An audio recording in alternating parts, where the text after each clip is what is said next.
listening to the Pelicans postgame report on the PRO Media Network for all things Pelicans. For all things Pelicans, you're now tuned into the Pelican postgame report. Much love to the fam. Appreciate the flocking fam in the building. PPR representing.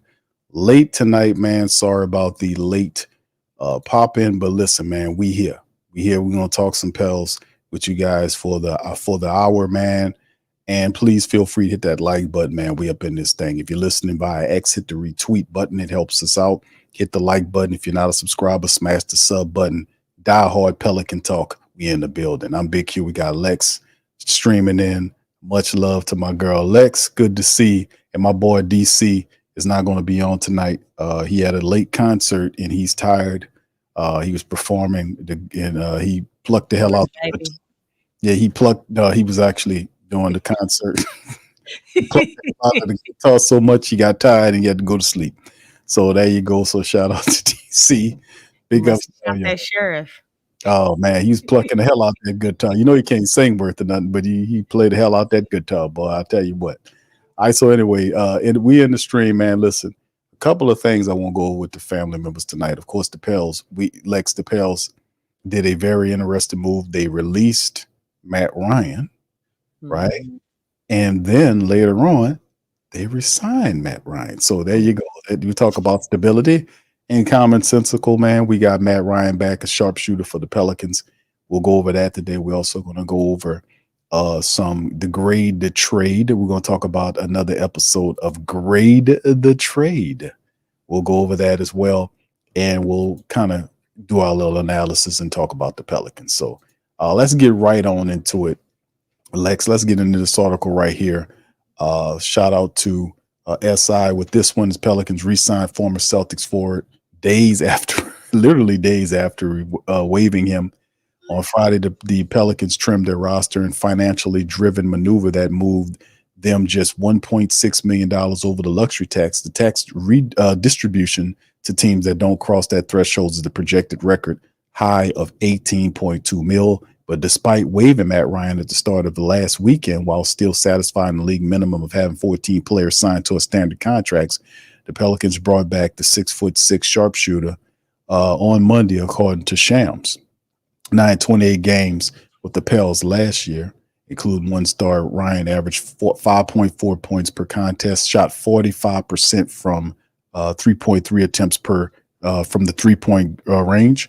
That earned him a new 3-year $6.1 million contract in late April. However, when they guaranteed his $1.5 million deal in 23-24 campaign, his 2.2 salary for 24-25 wasn't set to become guaranteed until the first day of the upcoming regular season. Ryan now returns on a restructured 1-year agreement. Right now, he's a former Notre Dame Fighting Irish standout, finished the 21-22 season with the Celtics. And the 3-year veteran is 41.1% 3-point shooter, producing 4.4 points per contest for his career. So that is Matt Ryan coming back to the fold for our Pels. Now, Lex, we know that the Pelicans, man, listen, we're not mad or sad that we have Matt Ryan back. I think having another shooter here is all good because remember that was the thing we often talked about back in the day. When we lacked shooters, we needed all the shooting in the world. We got a lot of shooters now, but bringing Matt Ryan back, how do you feel about this? Oh, I mean, they being cheap. You know what I'm saying? I mean, let's just get down to. You don't sound very enlightened. You don't sound very excited about having Matt Ryan back. I don't know. I mean, this is a shooters league, right? It's a shooters league. I mean, I just understand, what they were doing. I mean, they were being cheap because, they're trying to get under the luxury tax and they're still a little bit above it. So I don't know how they're going to work that, but it seems like, the shooters are going to be expendable because, obviously you pick up Javonte Green, but I don't know, with Jordan Hawkins being in talks, and just because they signed Matt Ryan back, that doesn't necessarily mean that he's still going to be a Pelican. So, they could have reconstructed his contract just so they could trade him. I mean, because it seems like everybody who's expendable at this point, you're really hearing Jordan Hawkins' name a whole lot. And obviously, when you look at the roster right now, when are Jordan Hawkins or Matt Ryan going to play? Yes.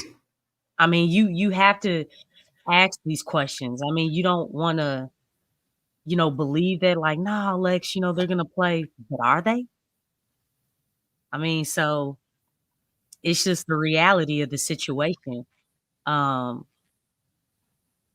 I just think, just because they reconstruct the contract, they still may move Matt Ryan.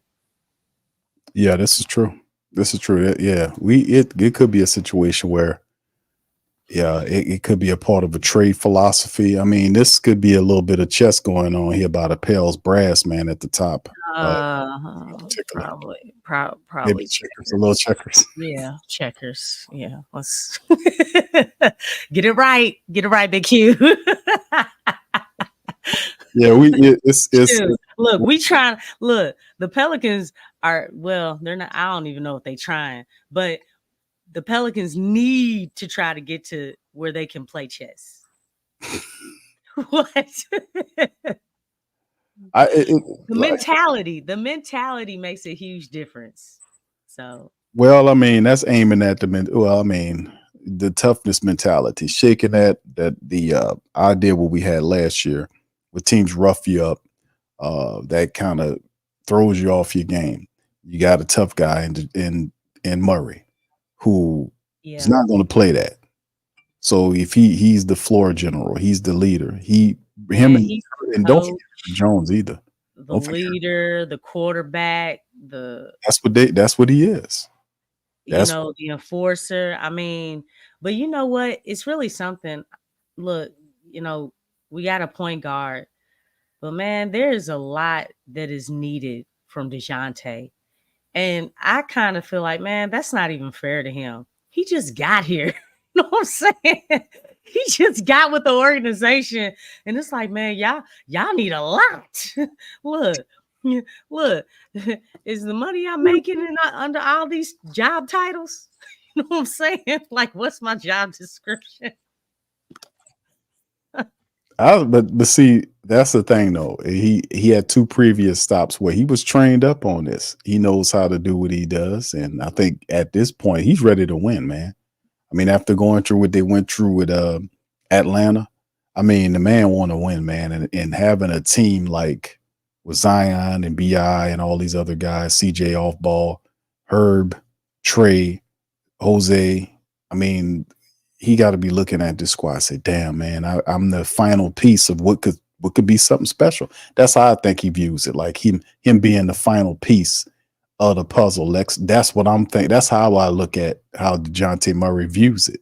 And he made some comments that fit that philosophy, to be honest with you. He's the final piece of a very special puzzle. Well, we hope so. It's a lot. It's a lot. I think it's just going to be a lot on him. We finally got a stud point guard. I know, there's been a lot of talk about not having a true big man and all that stuff. But when I look at other situations as far as teams, they have a stud point guard and they have a quality coach. And so I just kind of feel like there's like, it's kind of broken a little bit. You know what I'm saying? Because we only have half of it. You know what I'm saying? So whereas other teams, they have their, point guard and the coach are both on that level. Whereas we just have one that's on that level. And I hope you know who that one is. I don't know who you I don't know who you talk about. Stacy said, finally got a Drew Holiday replacement. You know what? That's really sad to say that. I don't know. I think Drew Holiday was good. I think I like Drew Holiday better off ball than at point for Yeah, because he turned the ball over a lot at the point guard position. That's the one knock I often talked about Drew when he was down here is that when he was at point guard, and that was the vision ultimately to have Drew off ball Drew, like you see a lot of these teams using Drew Holiday off ball because of his defensive acumen. But when he ran point for the Pelicans in those days, a lot of turnovers came from Drew. DeJounte Murray, I don't know if Murray, in my opinion, at the point guard position, he's a big guard that can defend. I'm very excited about the potentiality of having him and Herb Jones in the backfield at the same time when they do roll those rotations out. But like I said, they're an interesting team. I do get what you're saying about the center position. They have an unfinished feeling to it. You know what I'm saying? It yeah. does have that because of the energy of the potential trade luring over kind of hovering above the team. But you can't deny the possible versatility of the team. And you're right. Willie Green has his hands cut out for him. He got a lot of stuff that he needs to figure out how to get the most out of these players. So it's no excuses. You got to coach the best he's ever done. I do have a question. Mhm. Hoffa just said we about to make a move if resign Ryan. I think a trade is coming. What type of trade do you think is coming? I don't know. I don't know. I don't know what they got cooking up there, but whatever it is, it got to be around BI. So I haven't heard anything in terms of them with a potential trade, but I mean, it does put pieces together where you could be able to kind of potentially mesh something later on. But the truth of the matter is, um, a trade for Brandon Ingram that can happen at any time. So, but what would be the mind frame change at this point? Would a player get hurt or going into training camp, somebody that's supposed to be there might get hurt and that might force a team that wants to contend to change their mind and make a move? A lot of this stuff kind of ferrets itself out as we get further in the season when teams started thinking, okay, we can contend versus teams laying back, say, let's see if we can go get this draft pick. You know, that's what we need to see happen. But I don't know. It's very weird, man. But I mean, truthfully, we can just be thinking about it like this. A trade can come at any time. But even though, we'll see what happens. It's very conflicting, man. I don't know, but you do have the pieces. You said that, Lex, that we Yeah. do have the pieces for a potential trade if we need it. Maybe we'll see how it all goes, man. It's a lot of craziness. Too many Yeah. to turn. It's a lot of ripple effect. You Mhm. know, the thing is something does need to be done. I feel like I said the last time, this roster's it's in between a rock and a hard place.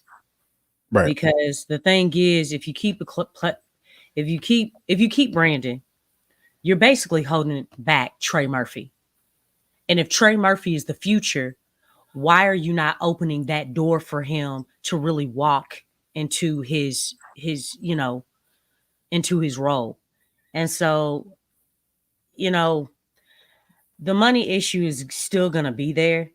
And we've, talked about it many a times, but I just feel like if we're trying to really plan for the future, and it seems like, Griff, I kind of feel like he's conflicted because it's almost like he wants to have his cake and eat it too. And it's like, dude, you have to make a business decision and you can't be skittish about it.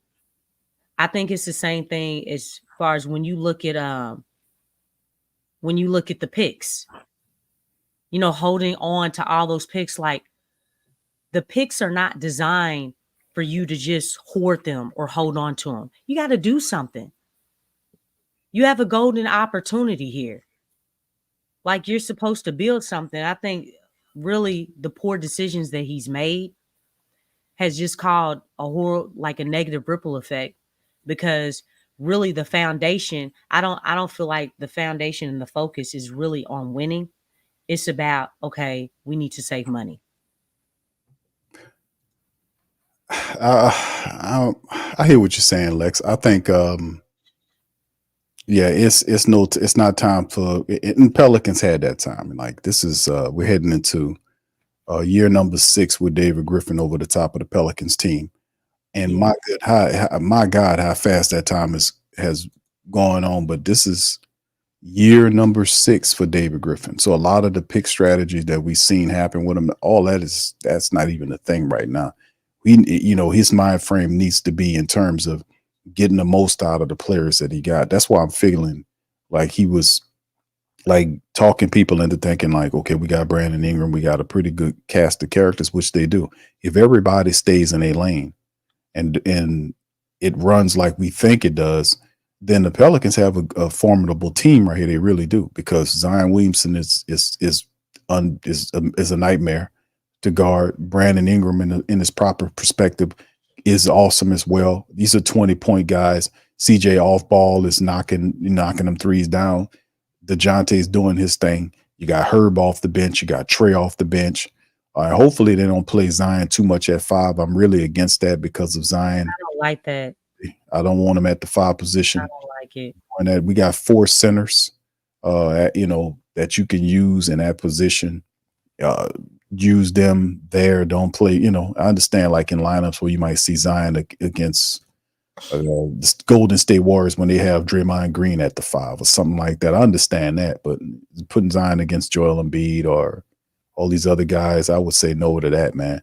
I do have a question though, and this is for everyone in the chat. If I'm gonna say for the fans, if the Pelican fans' goal is to maximize Zion, is having him at the 5 maximizing his abilities? I would say depends on the matchup. That's what I would say. Is like, what do you see that you can get value at Zion at the 5? Like I said, if it's a small lineup and you got a guy that's a small center, somebody like that, I can see you doing that. But I wouldn't say not so much against more bona fide centers. You know what I'm saying? Like I ain't putting them up against Wembanyama or none of these type of people. You know what I'm saying? You don't want to see that. But get this, right? So when do we really see where Zion really opened up? In what position did we, when we see him playing, what position does he flourish the most? You talking about the point Zion? Is that what you're saying, Lex? Yeah, when the ball is in his hands. Mm-hmm. Yeah. Like there was a huge difference when the ball was in his hands. Now I understand DeJounte, but think about all of this, because really I like that's the great thing, because if you think about it, Zion needed a point guard. And I want to point this out because I know this is kind of weird. I've been talking about this, but I haven't shared it yet. But when you look at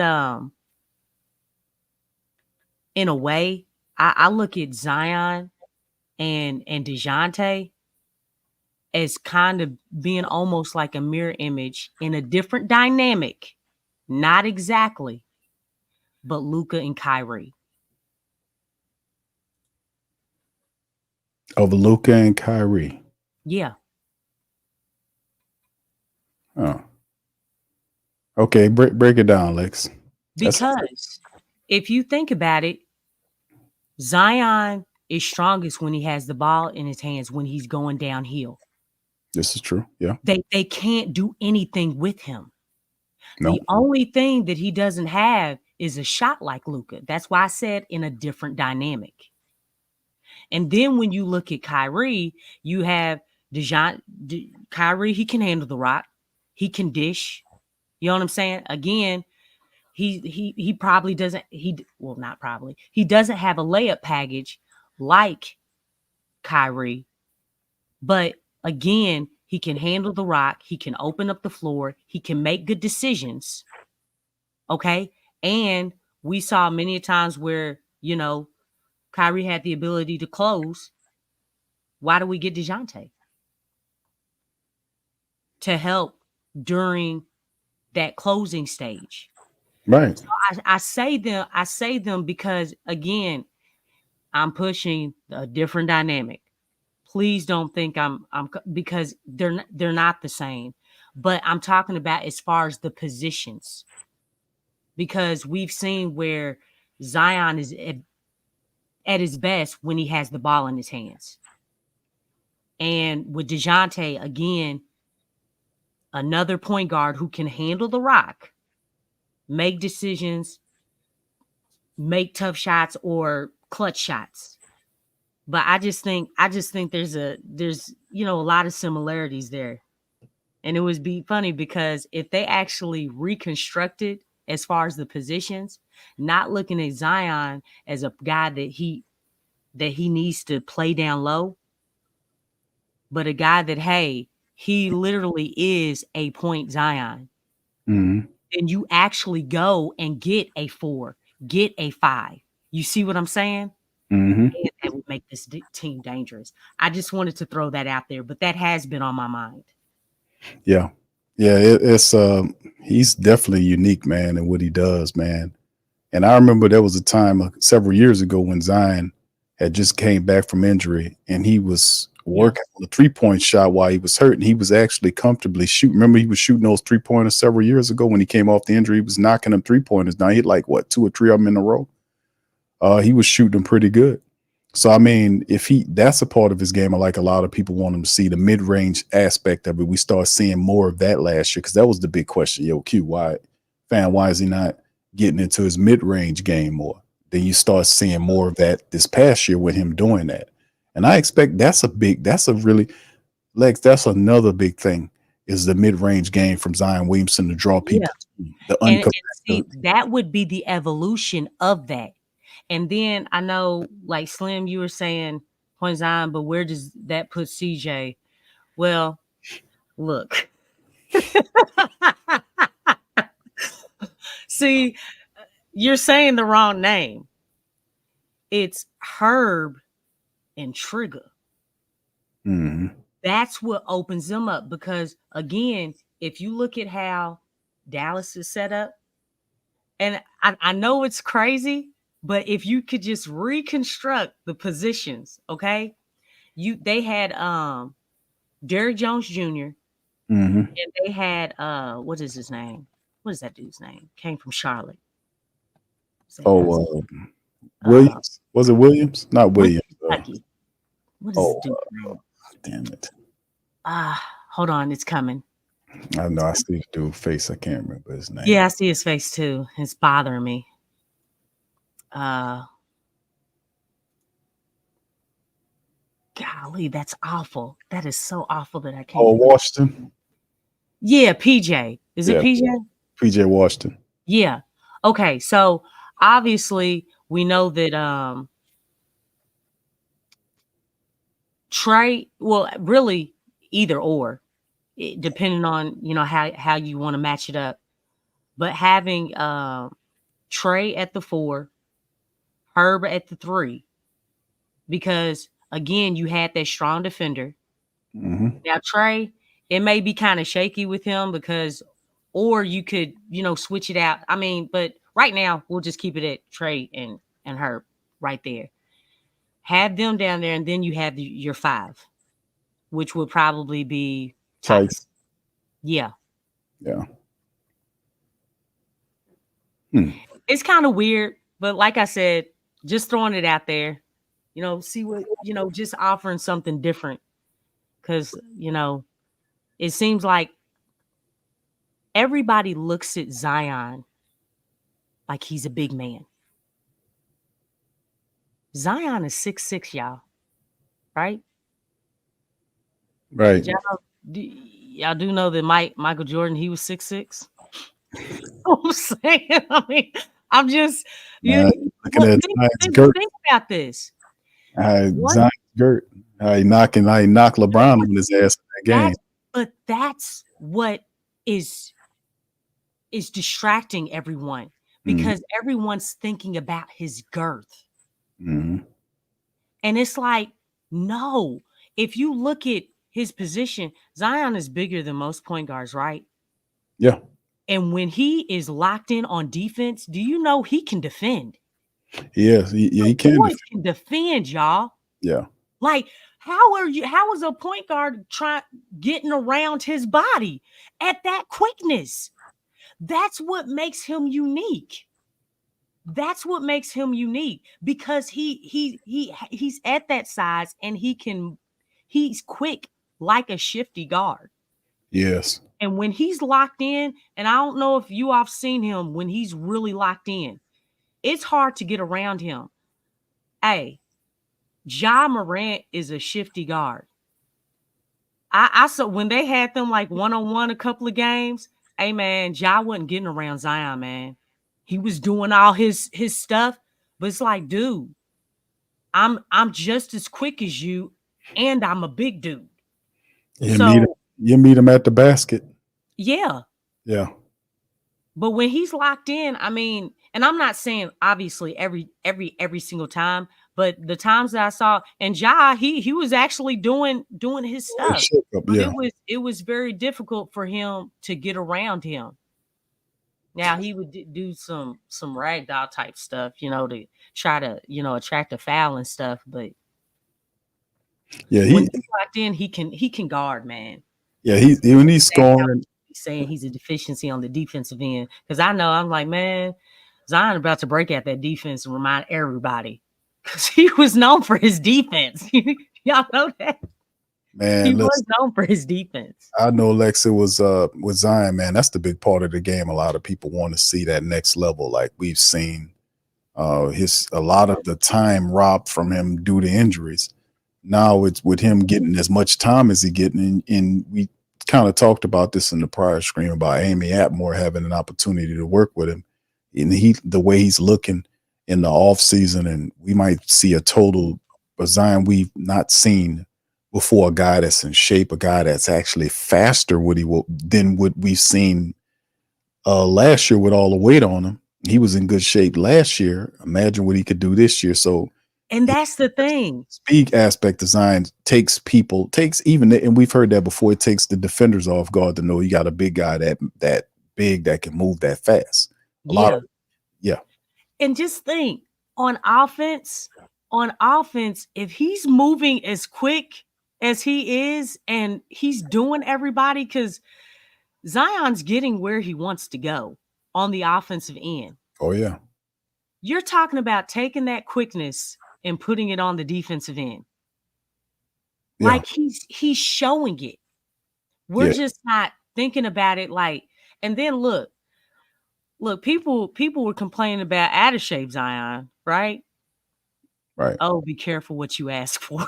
You know what I'm saying?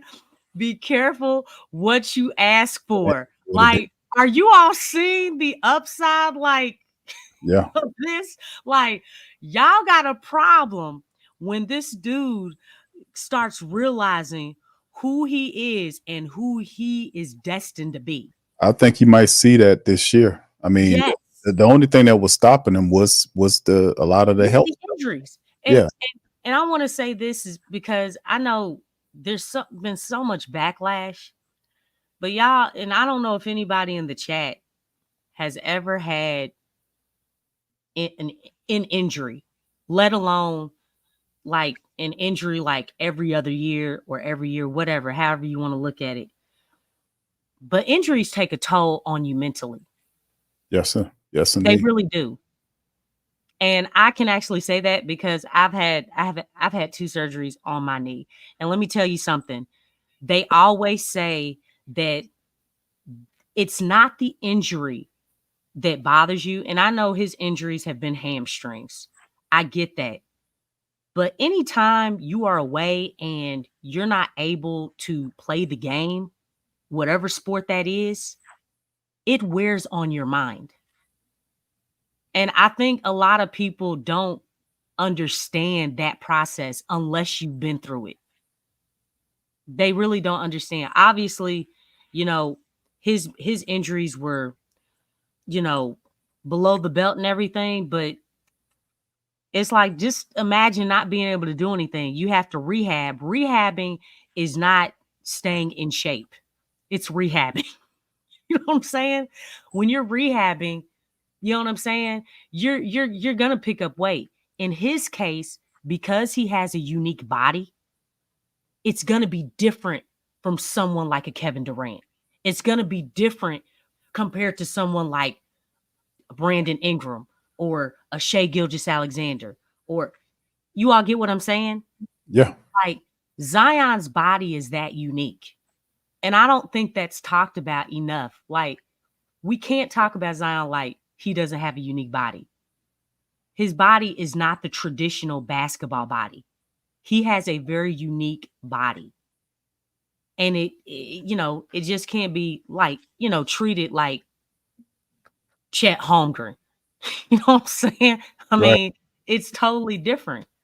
But, definitely, I just feel like those injuries, they wore on his mind. And, people, like I said, if you have never been through an injury at all, you know what I'm saying? It's kind of hard to comprehend unless you've actually been through something similar or worse. Yeah, he had a contingent of different injuries, man, and you seen the frustration that he exhibited. The last injury he had when the Pelicans were on the way to winning that game against the Lakers, and how he hobbled off. He threw the towel down. He was frustrated Yeah. because he couldn't complete the game. It popped up He at the wasn't happy about it. And I think some people think, oh, Zion was happy to get out that game. No, he was having a great game.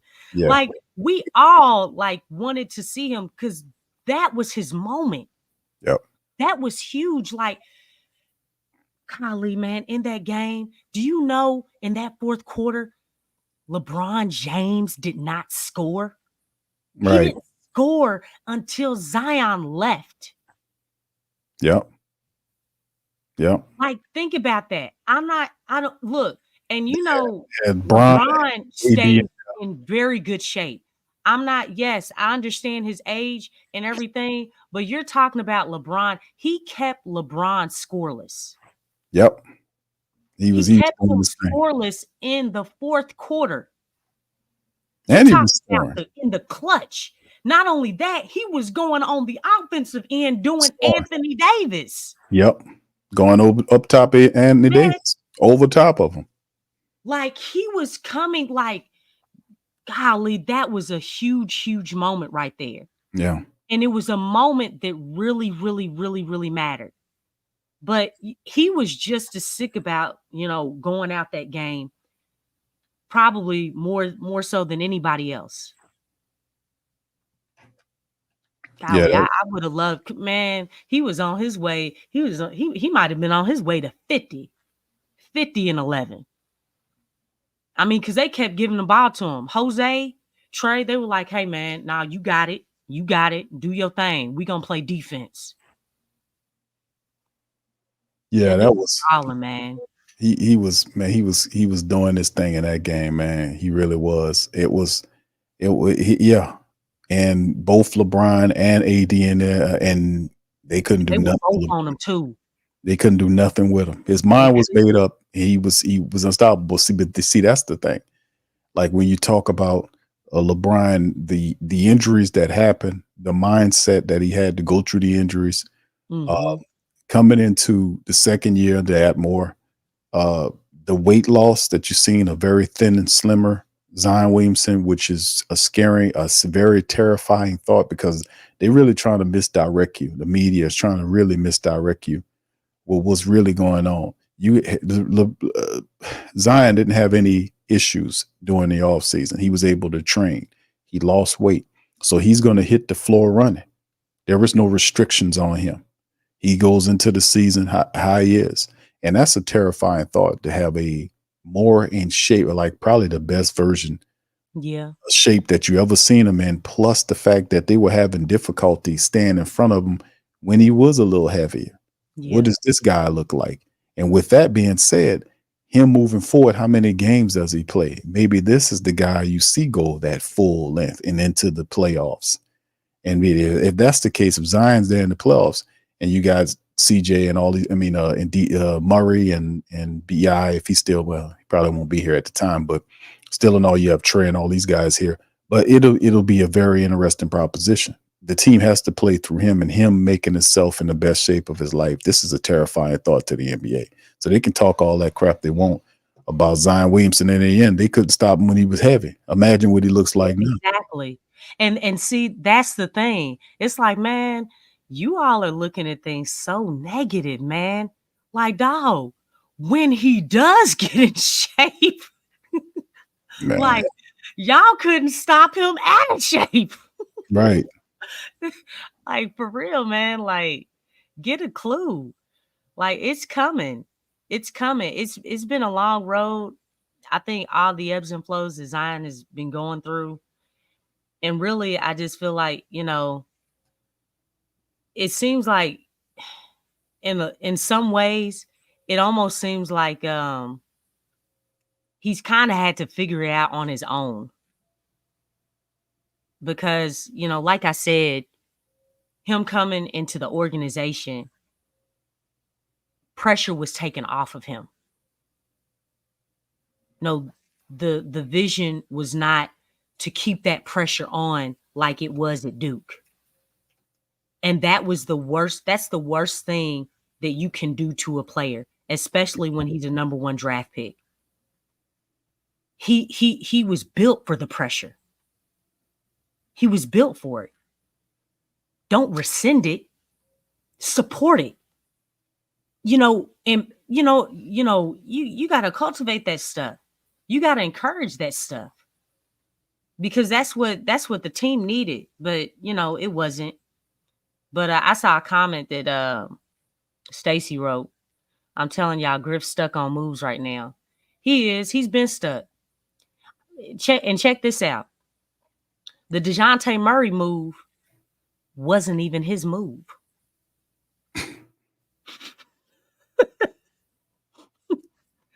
Like, what you mean by that, Lex?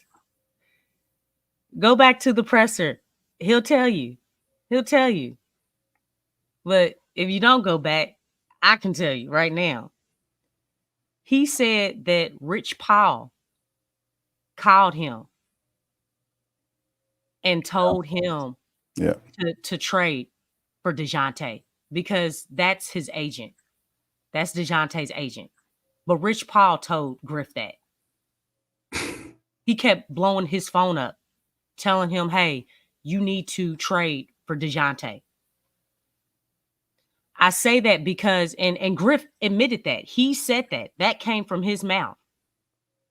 So that right there tells you DeJounte Murray wasn't even Griff's move.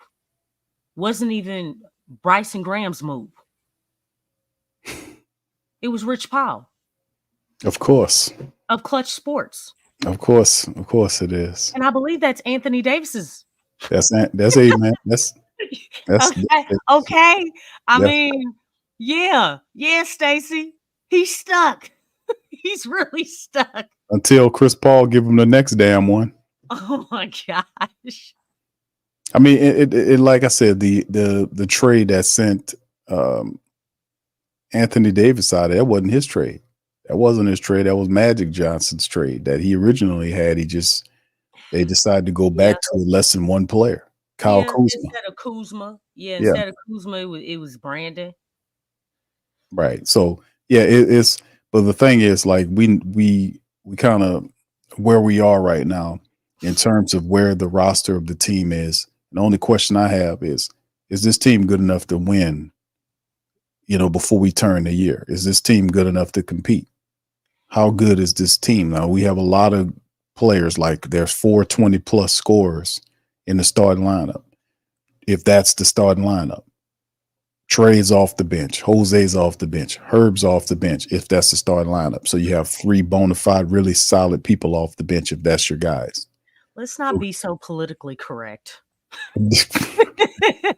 Okay. I'm ready. I want the direction and the vision to be right, man. I mean, what are y'all doing? What are we doing? Lex, that's what we starting with. We're starting right. They're not they're not going to trade BI. My stance is we can expect a trade, but realistically speaking, I don't think they're going to trade BI. They can't keep them. It's not going to be right away. But is this my thing is, You know what? That's a huge the fact that they're waiting. Like this dude is so. Do you know that this team has been delayed in their yes. movements? Oh yes, yeah. I've seen. It's just been delayed. I've And seen. it's like that's why you were in the position that you were in with JV. You went into the season and you did not reach an extension. This just happened last season, you all. Last season with JV. Went into the season, got to the trade deadline, they didn't do anything. I don't care what nobody says. I don't care about that second draft pick. JV walked. JV walked. And even when they went to Washington for that second draft pick, that was delayed. It was like 2, 3, 4, 5 weeks down the road. Like, Well, oh my gosh, something is wrong with y'all. but see, that's what I'm saying though, Lex. I'm not anticipating them doing anything. Yet it's going to be delayed because they have to. It's my take is this, right? It's just where we are. Like, and even though it's not a perfect position, it's not an all-time bad position because we could still win with them because you're gonna have to win with them.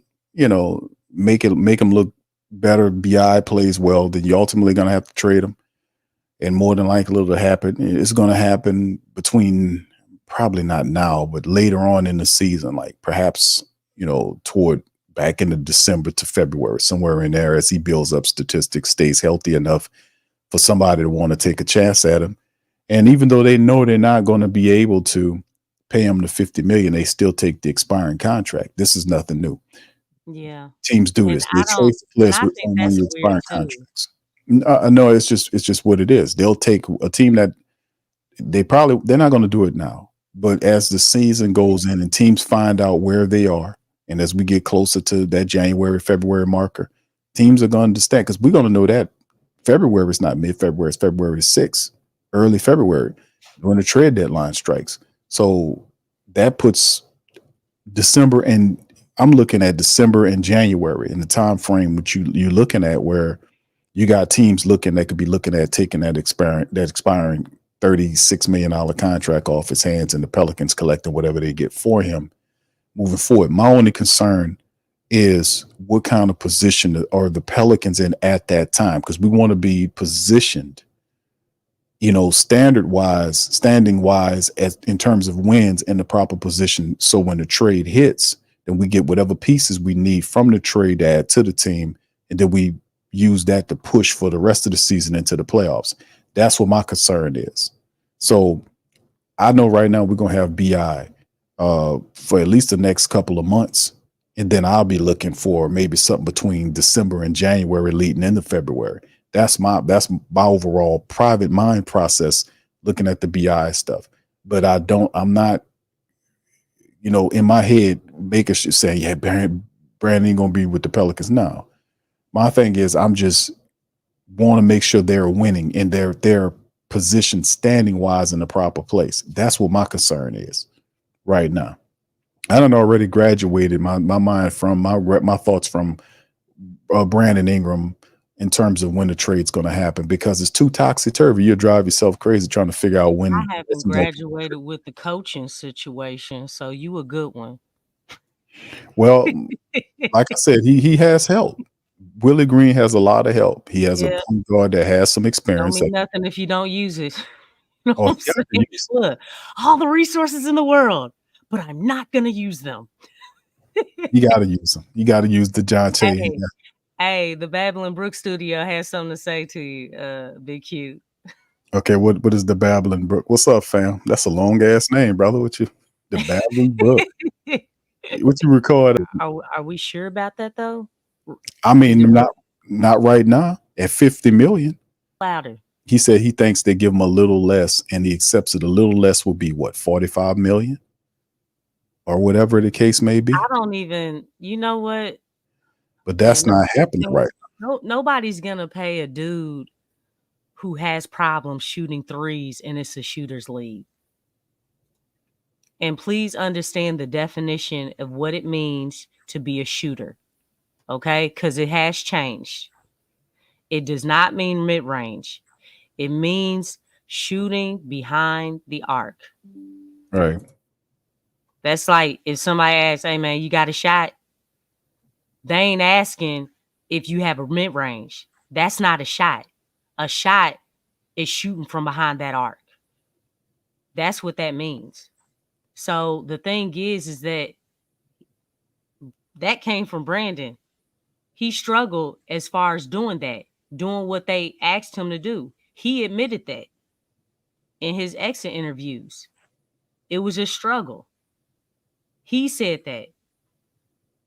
So, I mean, you talking about wanting, like, because if he really wanted his money, it's like, Brandon, why didn't you buy in, dude?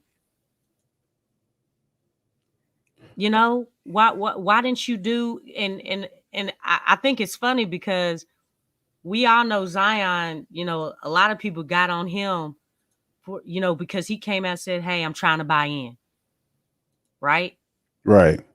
We remember that He did interview. say that. He did say that. He came out and he was upfront with the public. You know what I'm saying?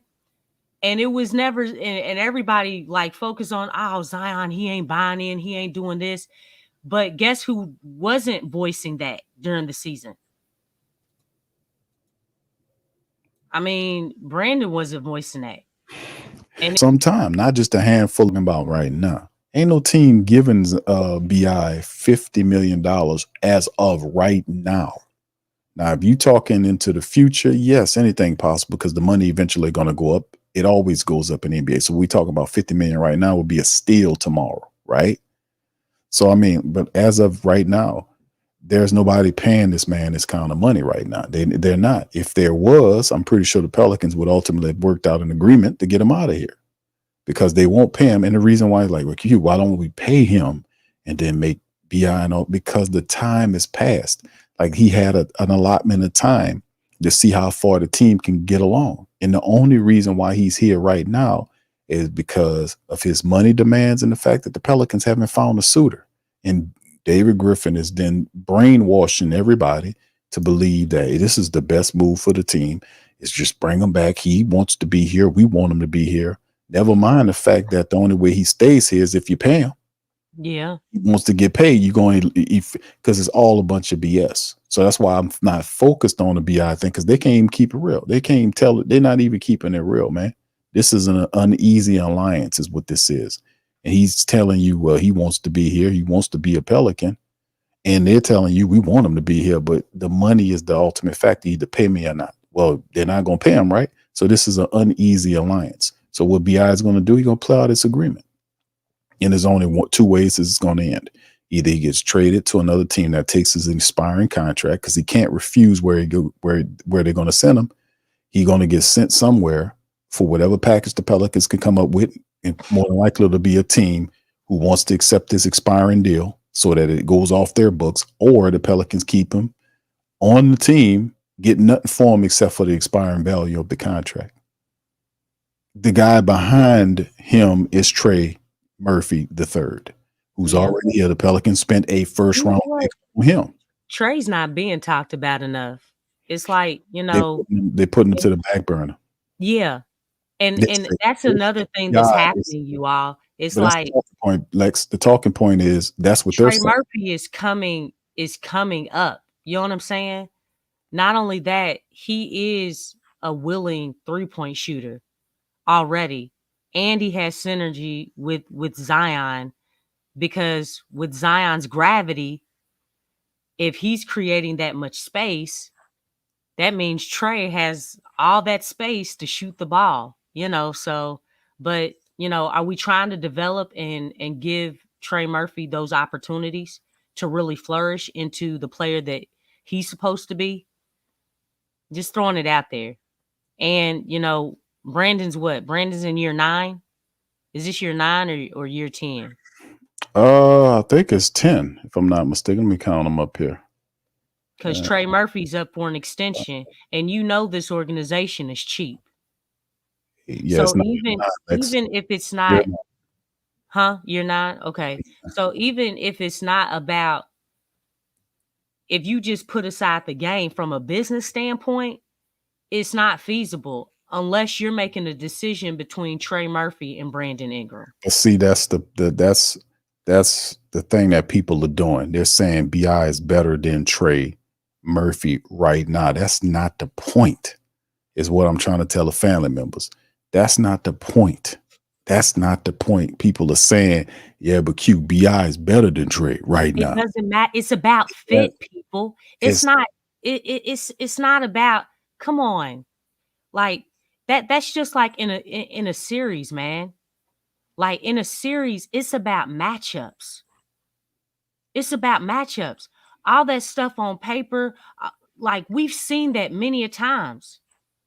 If you really know basketball and you dissect the game, you'll know that it's about what players fit around each other to maximize the whole team. That's what this thing is about. So there's no argument whether you feel like Brandon is better than Trey or vice versa. It's about fit. Who fits better? And if you can look at a lot of teams do that. It's like, man, haven't you ever asked yourself, man, why did they trade this player? Why did they do that? But then they insert another guy and it's like, wow, it's like this dude is better, but this guy right here, he fits better within this system. He fits better in with these group of players. It happens all the time. it's crazy how they pick up on it. The Pelicans drafted Trey Murphy for his shooting ability because they felt like he would be a good option to have with a guy like Zion Williamson that commands double and triple teams. So if you have shooters positioned around him, then that makes the game easier because he will collapse. He will collapse defenses. They have no choice. They can't single cover him. So guys have to double and sometimes triple team him, leaving guys wide open. That's the philosophy that we see happen what the Pelicans are using. But it's not the point of a decision between Brandon Ingram and Trey Murphy. That's not what's going on here. Of course, Bi at this point of his career is better than Trey. He's been in the game longer. He's more developed in many aspects than what Trey Murphy is. But that's not the freaking point. The point is they can't afford to pay both of these guys, and one guy wants $50 million, the other one don't, and they can't pay it. That's the point. That's the point of all of this. So it's a moot discussion about who's better. Right now, the Pelicans can't afford to pay Brandon Ingram and Trey Murphy, and to make a decision to pay Brandon $50 million. Right now, Brandon has not said anything about relenting, paying 50, or them saying, listen, I'll take a little bit less just to stay. If he really loved the Pelicans, wouldn't he give them a hometown discount? If he really loved them and want to be here? Why is he having a hardcore stance on 50 if he really loved being down here? He would give him where the hometown discount at for all this goddamn love. There ain't no love. If he wants his money, taking a hard stance about it, he's not playing. The only thing they can do is trade him. And in the octopus, for whatever it's worth, said that we've seen enough. We've seen enough of this experiment. We've seen enough. And the only reason why Bi is back is because he couldn't get rid of him. He couldn't get rid of him. So he got to spin it like, oh, he's back because we want him because we just love each other so much. Man, come on, man. It's not about that. They drafted Trey Murphy. They ain't mess up on that. And then comparing the guy, a 9-year player versus what? How long Trey been in the game for? Like 3 or 4 years now? Well, how long has he been in the game? It's coming up on 4 because it's a contract extension. So there you go, man. Come on, man. What kind of what we talking here, man? That's not even a good comparison, fam. That's not a good comparison. That's not a good argument that we should keep Bi because Bi is better than Trey. They can't freaking afford him, man. That's the truth. That's the fact of the matter. That's why we stuck here. They can't afford him. And the Pelicans been cheap. They can't afford him.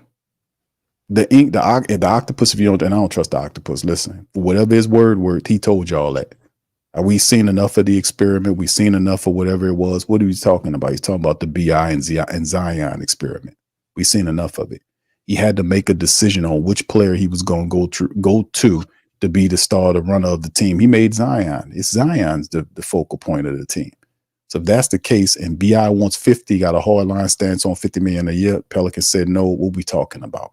It's not an argument between Brandon Ingram and Trey Murphy. At this point, it's only time before the Pelicans trade him or he plays out his contract here. That's the only two spaces we're going to.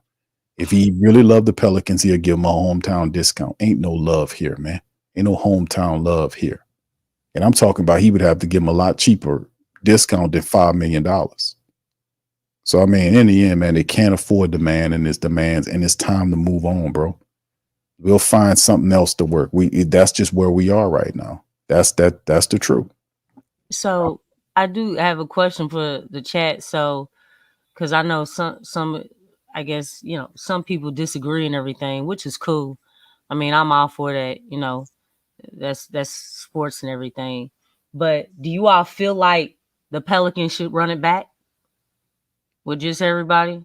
I mean, obviously, what it's looking like, they're going into the season with him right now. But y'all cool with that? You all really think that, Zion and Brandon really have a connection? It's, man, I've seen them play together, Lex, and they had some games where they were actually flowing, but that was far and few in between in my book from what I've seen. You And know what I always say, Big Q? You as good as your last hit. Yeah, that's the point. And I'm looking at the last hit as far as the chemistry and the connection that Brandon and Zion have. And it's not there. I don't know if y'all remember this or not, but remember when a specific person that he said the best freaking duo in the league? Willie was blowing smoke, man. I mean, do you all see let me ask this. Do you all even see a duo with them within the last 3 years? Because that's under Willie Green's regime. Yeah. I mean, and you want to go on with both of them. I mean, are they a duo now? Is it a duo now? I mean, is it a duo? I don't think it's a duo anymore.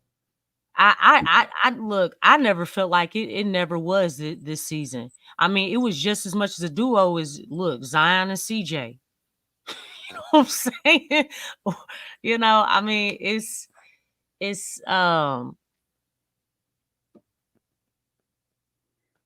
yeah, it's. I mean, I'm just asking a question because I know I see the comments and everything, and I'm not shying away. I'm just asking questions, just throwing questions out there.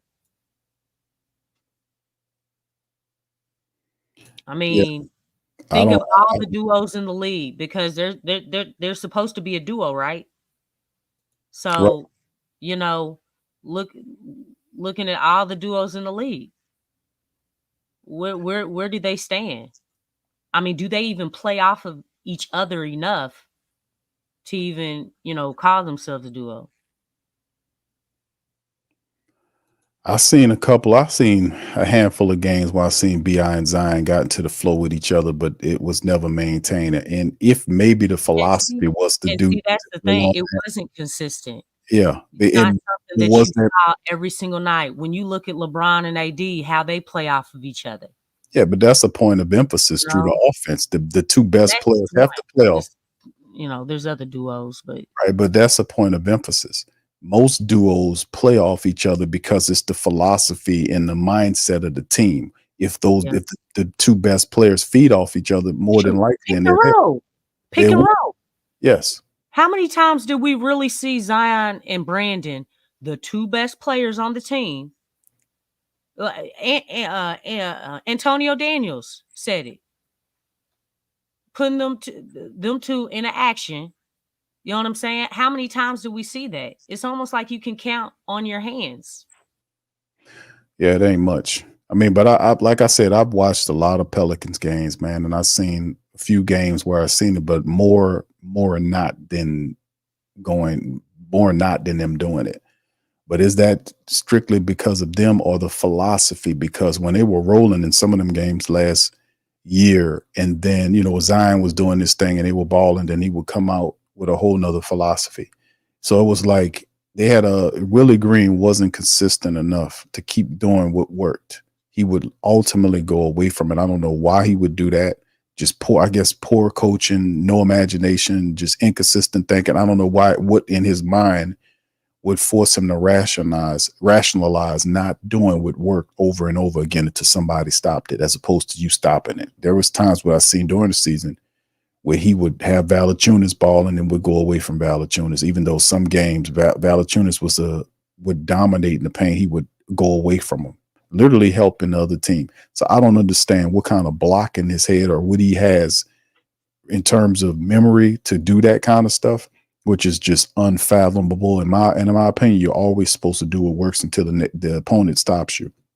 Keep doing it, but that won't save his ass this year, because it's a high floor set that he has to reach. He has to. So he's coaching under pressure. He has the looming trade of a BI over his head. And let me address this right quick. The CJ thing, like trade CQ.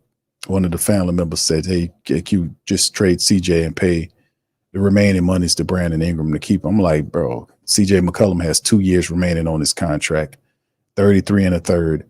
No, and there's not even not a trade market for CJ McCollum, fam. Really Not right now. He got $60 million remaining on 2 years of his contract with the Pelicans. That's not a market right now for CJ McCollum, bro. There's that, if there's not a market for Brandon Ingram because of his $50 million demand, who wants CJ McCollum at $60 million over the next 2 years, this year and another year? He's not operating on an expiring contract. So I mean, that was a market that was an idea that you looked into the offseason. I don't know if the Pelicans were complicated enough to be looking at multiple ideas and trading multiple players. Like if I'm dealing with Brandon Ingram, trying to trade, I get DeJounte out of the way. Let me see if I can focus on Brandon Ingram. It seemed like a trade by trade team.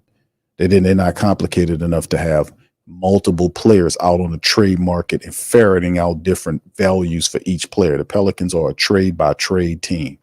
Let me take care of this first, and then I'll take care of this, and then I'll take care of that. The man, CJ McCollum's contract, $60 million over the next 2 years. I don't know who's gonna pick that up. And then you factor in his age and all this kind of stuff. Nobody running to go and grab CJ McCollum from the Pelicans. Not this year. Maybe next year when he's under an expiring deal, because that's when they usually do it, when you get a month or so prior to the trade deadline. But man, we talked about that countless times here on the show about CJ McCollum. We talked about that all the time. So Pelicans are in a mode where they are right now. We have to be able to just play where we need to play. And it's on. Listen, fam, Willie Green has to figure this out. He has to coach and everybody going to be locked in on Willie Green. I told y'all the pressure high because a lot of these other guys, if the team fails, Griffin is not going to take the blame. He have one card. He have one card he got one card to burn, and that's Willie Green. And the potential coach. He don't even have to go look in the NBA to find a potential coach. The potential coach to take over the Pelicans is his assistant coach, James Borrego, who's looking for jobs last year. You can't see the setup. That dude was running around. Shoot, Los Angeles, Detroit, Cleveland. You can't see the setup. I can see the setup. That's why I was saying he coaching under pressure. That's why it looked like he was constipated at that press conference. I said, man, Willie Green, you don't know what you're dealing with. You got an octopus. I kept telling him that, bro. You can't trust the octopus. That's why Trajan Langdon got out of town. Trajan Langdon was trying to find jobs. He 3 times the charm. He got Detroit. Willie Green sitting up there, trusting the octopus. Octopus about to squeeze all the ink out of his ass, because the bottom line is, if he don't get this team above 49 wins and into a playoff situation, it's going to be problems. Especially with Borrego on his back and the family members saying, man, we need to put some pressure. We need to do this. Willie Green, this is going to be his most pressure It's pressure based year, no doubt about it. So, Lex, what you think about that before we go into our grade the trade scenario? Oh, let's grade the trades. Okay, so I just know you got all the love in the world for Willie. I know you just wanted to kind of draw out some words of support for I Willie. mean, you know, just Pelicans need a coach. Pelicans need a coach. They got a coach, Lex. They got a coach. No, I'm not talking about a title. I'm talking about the job description. No, I'm saying they got a coach. No. Come on now. I know you got that. I know you got that, man. Come on, Big Q. Hey, a lot of people have the title, but are they fulfilling the job description of that title? You Yes, know he did. That's what He I'm got saying. 49 wins last year. 49 wins. No. No, no 49 wins. It's not good enough. They got to the playoffs. What they do there? Well, that wasn't his fault. We had injuries. What? Are you, man? You trying to sound like? Oh my goodness! He couldn't coach then either. Look, that's why Brandon and him got into it, right? That's how the people. Hey, I need you to find me a way to give me the ball. You're gonna have to figure it out yourself, Brandon. You know what I'm saying? That's how the people be signing. You know why? Because he's not a coach. Coaches help their players be like, you know what? I'm gonna run this play for you. You know what I'm saying? I'm gonna run this play for you. We gonna get creative. We gonna have some imagination. That's what we gonna do. You know what I'm saying? Lex, I got it. Yeah, I'm at the. I'm just saying. Like, I want you to sing. No, you couldn't even help nobody. Lex, I want you to sing the song "Be Patient." I'm gonna send it to you. I want you to. You gonna sing the song "Be Patient"? I ain't gonna be patient. No. The song, the "Be Patient" song got played for you. Oh no, dog. No, I ain't gonna sing that. Man, please, man. Come on now. Oh, come on. Do I need to play it, Lex? We got to play the "Be Patient." No. Okay. There we go. All right. Okay.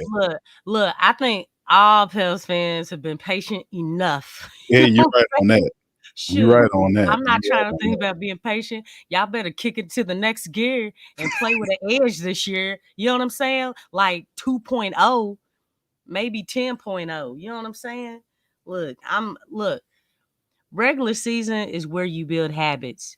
And let me tell you something, the styles of the game changed during the course of the season. We need to master a style, okay? We need to master a style, okay? And then build winning habits. Winning habits is not just blowing out a team, right? Oh, Lex is getting into the fundamentals. Build I'm just saying. habits. Come on, Coach Lex. Talk to us. It's not just about blowing out teams. You're not going to blow out everybody. You have to win close games. When the pressure is on, you got to perform. That's when we'll know the identity of this team. Like people throwing, hey, yeah, we won 49 wins. Yeah, had a top 10, top 6 defense. Yeah, where was that in the playoffs though? You know what I'm saying? Like we didn't see it. Therefore, those numbers didn't even matter. They didn't matter. And the thing is, I'm also looking at not just the wins, I'm looking at how you're playing. I'm looking at the effort. I'm looking at the energy. This is the thing too, Lex, because that was a constant point of emphasis throughout all of last year. Of course, the theme song, "Play with an Edge." Choose violence. Yeah. Being consistent. Yeah. Fundamentals. Hitting your free throws at a high clip. Yeah. Intelligent basketball, high IQ basketball. Point of emphasis. And last year, like 49 wins, and the thing that kind of put a bad taste in people's mouth is how the Pelicans literally burned out toward the back end of the season, where the defense that was a staple for many of the games, they faded away. Like you've seen them lose to the Spurs, you've seen them lose to the Lakers twice. One of the other game, the playing game, we You should know what? It seemed like the they were losses were just bad. well, Like they they were they made you feel kind of like uncomfortable. well, because they were heartless. A lot of the losses with Yeah. no IQ losses when game time happened, they would it's No violence. they didn't You know what believe I'm the team. saying? I They mean, didn't play with no sense of urgency. And a it's funny top. because they talked sense of urgency, and it's like, can y'all stop talking about it? Like, you gotta see the urgency. You Yeah, gotta see it. yeah. But see, that's the thing that Willie Green, like that's where he has to change his game. So they bringing in DeJounte Murray to fix the 0-22 or 0-23, whatever the mark was within losing that many games, like being literally. I mean, it was if the Pelicans wanted to find out what was wrong with them in terms of that, that was a clear indication. Like that required no thought in figuring out that. So they looked at it says Murray will control, he will help control in that aspects of those games to see who gets the ball. Well, Willie Green should be chastised and CJ McCollum and BI when they take foolish shots in the clutch time moments, just heaving up shots as opposed to going with the more intelligent plays. That's when coaching is supposed to. You're supposed to stand up there with your fucking arms crossed, Willie, while these people Yeah. shooting the ball before the players develop. If they don't want to listen, sit them on the bench. Because you, the coach, you have to take more of an onus there. Now that you got Murray there, maybe he kind of helps them with that. But in the end, y'all might just very well get your wish on Willie Green because the reality is if he doesn't live up to the 49 wins and the Pelicans don't make it in the playoffs, man, that's going to be difficult, man. That's going to be difficult because with Yeah. Zion Williamson and 27. right, if he goes backwards here, he could very well the pressure could very well mount to get rid of him. It's an unforgiving landscape. And plus, you got James Borrego there, who's already there, who we know would run the team like we want him to win.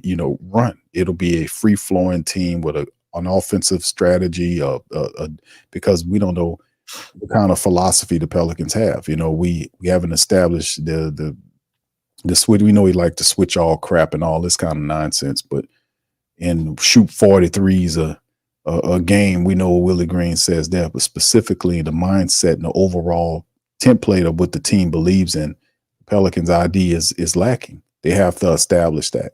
Really, they do. Which a lot of this stuff that they've been saying, like who's the top guy on the team, and guys don't want to say whose team this is for, even though we're saying it's Zion Williamson's team. It's Zion's team. They don't even want to give you that. And it's really sad because really, as much as Griff wants to come out and talk, He he hasn't pointed that information out. He won't because and he refuses to. He's really beating around the bush, and reporters have actually asked that question. Like they were direct with it. A few of them were a couple of different times. And he's just like this, having that little smirk, turn his head to the side. And he's just avoiding like, a team is not built around one star. Really? I'm saying? Like you have many stars. I'm like, okay, dude. I mean, you're just in denial. But I mean, it's really, it's not just that. There's a lot of variables that tie into all this stuff. And we clearly see that, look, you can have all the talent in the world. You can have the availability of Zion with 70 games, Brandon with 64 games. You can have all that availability, but it doesn't matter if you're not putting guys in positions to succeed. If you're not putting guys in positions to be maximized, to reach their full potential. And that helps the team. And I think that's been the biggest thing. This guy does not know how to put this talent together. And that is very concerning to me, which in fact brings us to DeJounte Murray, because he is going to have to be a coach on that floor. And I feel like he's going to have to be a coach off it too. Nah, I don't think so. maybe like I said, I'm gonna have to differ with you on that. And the reason why I differ is because they bringing him in here to be a floor general, so that is the coach on the floor. Off the floor, he has discussions with Willie Green. This is the thing: floor general and the coach have to be on the same page, philosophy and otherwise. He will, Willie will let him know what he wants to do, how he wants to run it, and of course they're gonna work together to make sure they get the most out of it. That's the bottom line. I don't think Willie gets in the way of progress. That's been the issue with the Pelicans last year. Who gets the ball at what time? And then they didn't consistently stick with Zion Williamson getting. You see Brandon Ingram bringing it up, Herb Jones bringing it up, Najee Marshall bringing it up, CJ McCollum bringing it up.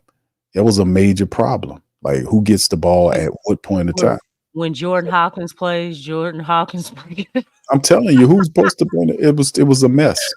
Like, dang, dog. Like, what are you doing having Jordan Hawkins? Right. He don't even play a whole lot, but right, he bringing the ball up. But still in all, listen, they still won 49 games with all that messed up ass. Who bringing the ball up? This guy bringing the ball up. Because of the talent.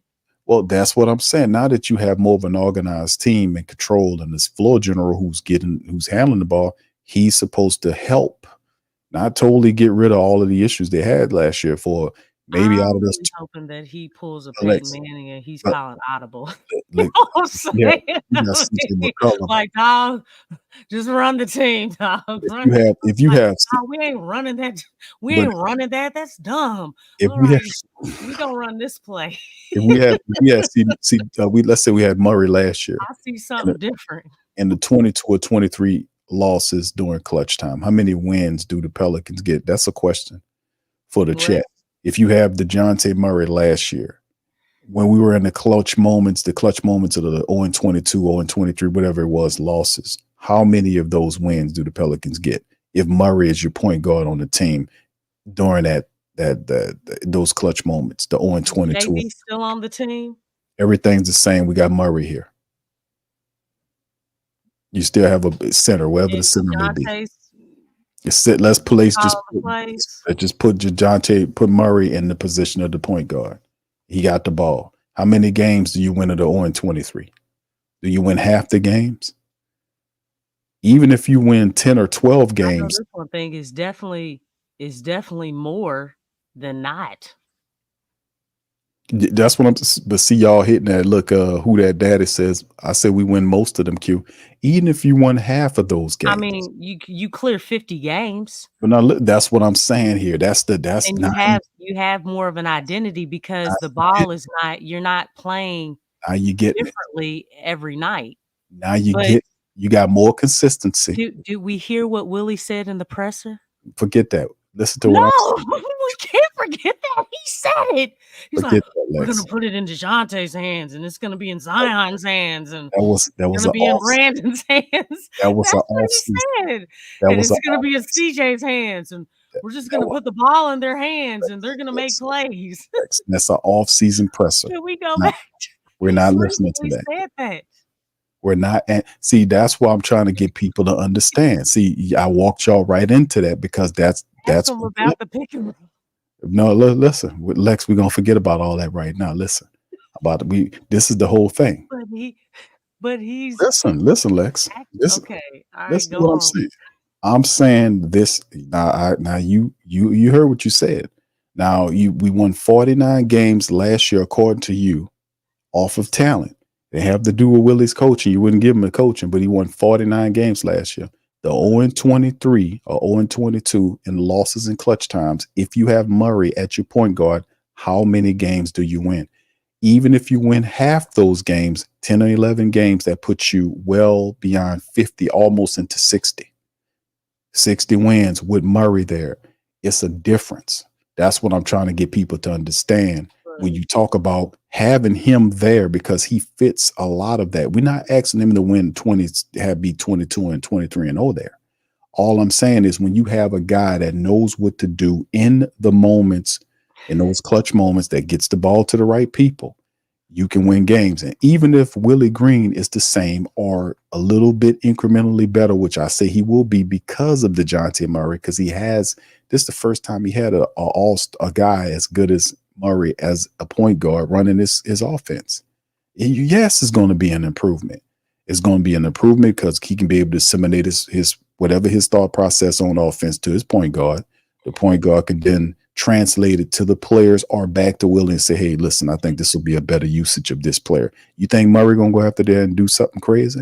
He was great. He was brung up by Popovich. Of course, he going to talk to Willie about it, and they're going to help each other out there. They helping out the team. I don't see it like him educating Willie, whatever the case may be. I just want it done right.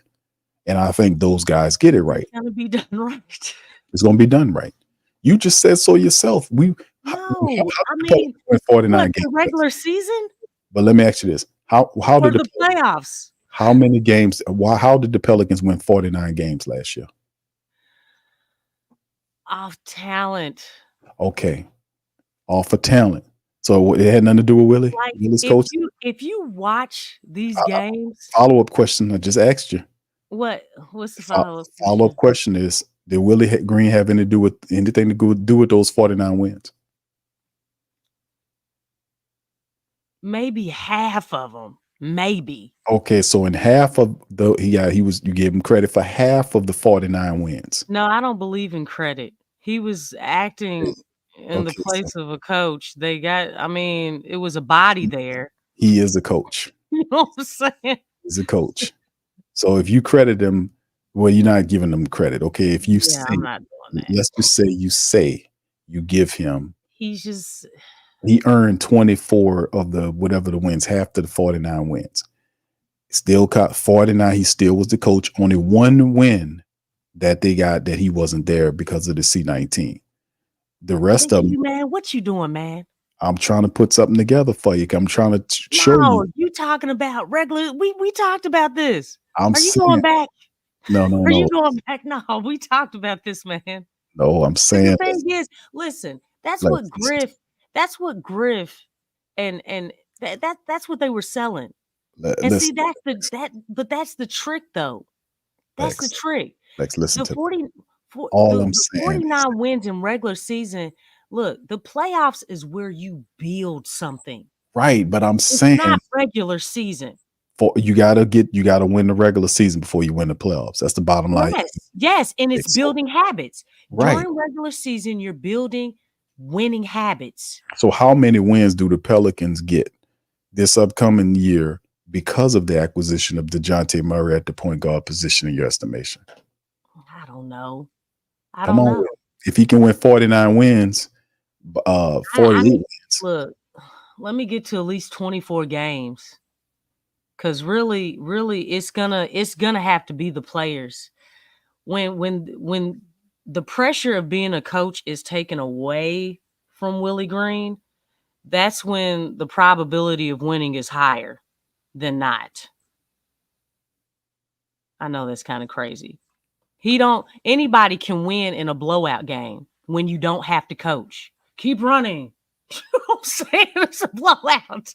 But it's because of blowout, man. But it's because of his coaching. There's not a lot of coaching. There's not a lot of timeouts. But Lex, you can't subtract the man's contribution in setting whatever the environment is for him to get 49 wins. Because it couldn't have been that. If it was a really bad environment, they would have got severely less and missed the playoffs like some of these other teams.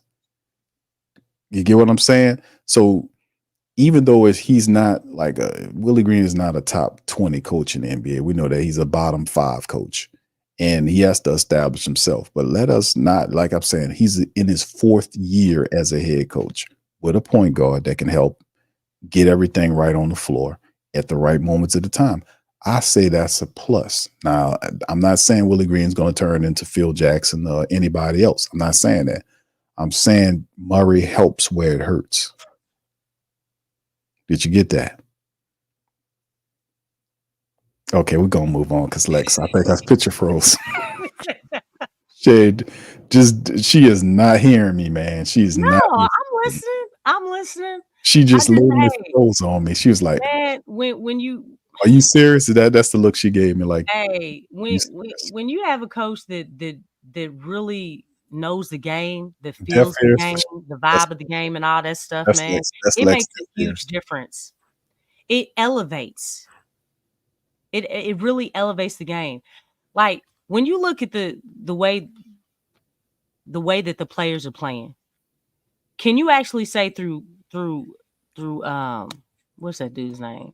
Willie Green, through his coaching, Seriously, that he that he's, that he's elevating or he's really boosted the potential of the players?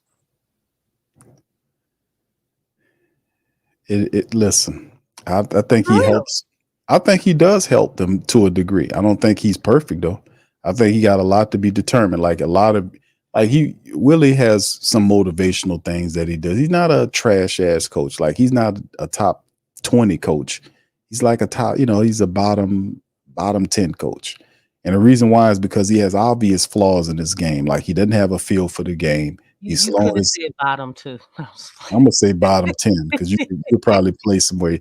He got a lot of stuff. I had to go through the laundry list of JJ things. Redick being number Right. 30. Well, I think he'll be better than him until Brady got to show me something before I could say anything. That's why I had him at the very bottom. Right. He talked some shit, but let's I mean, at least we seen there's Willie some Green other actually. things to help with that.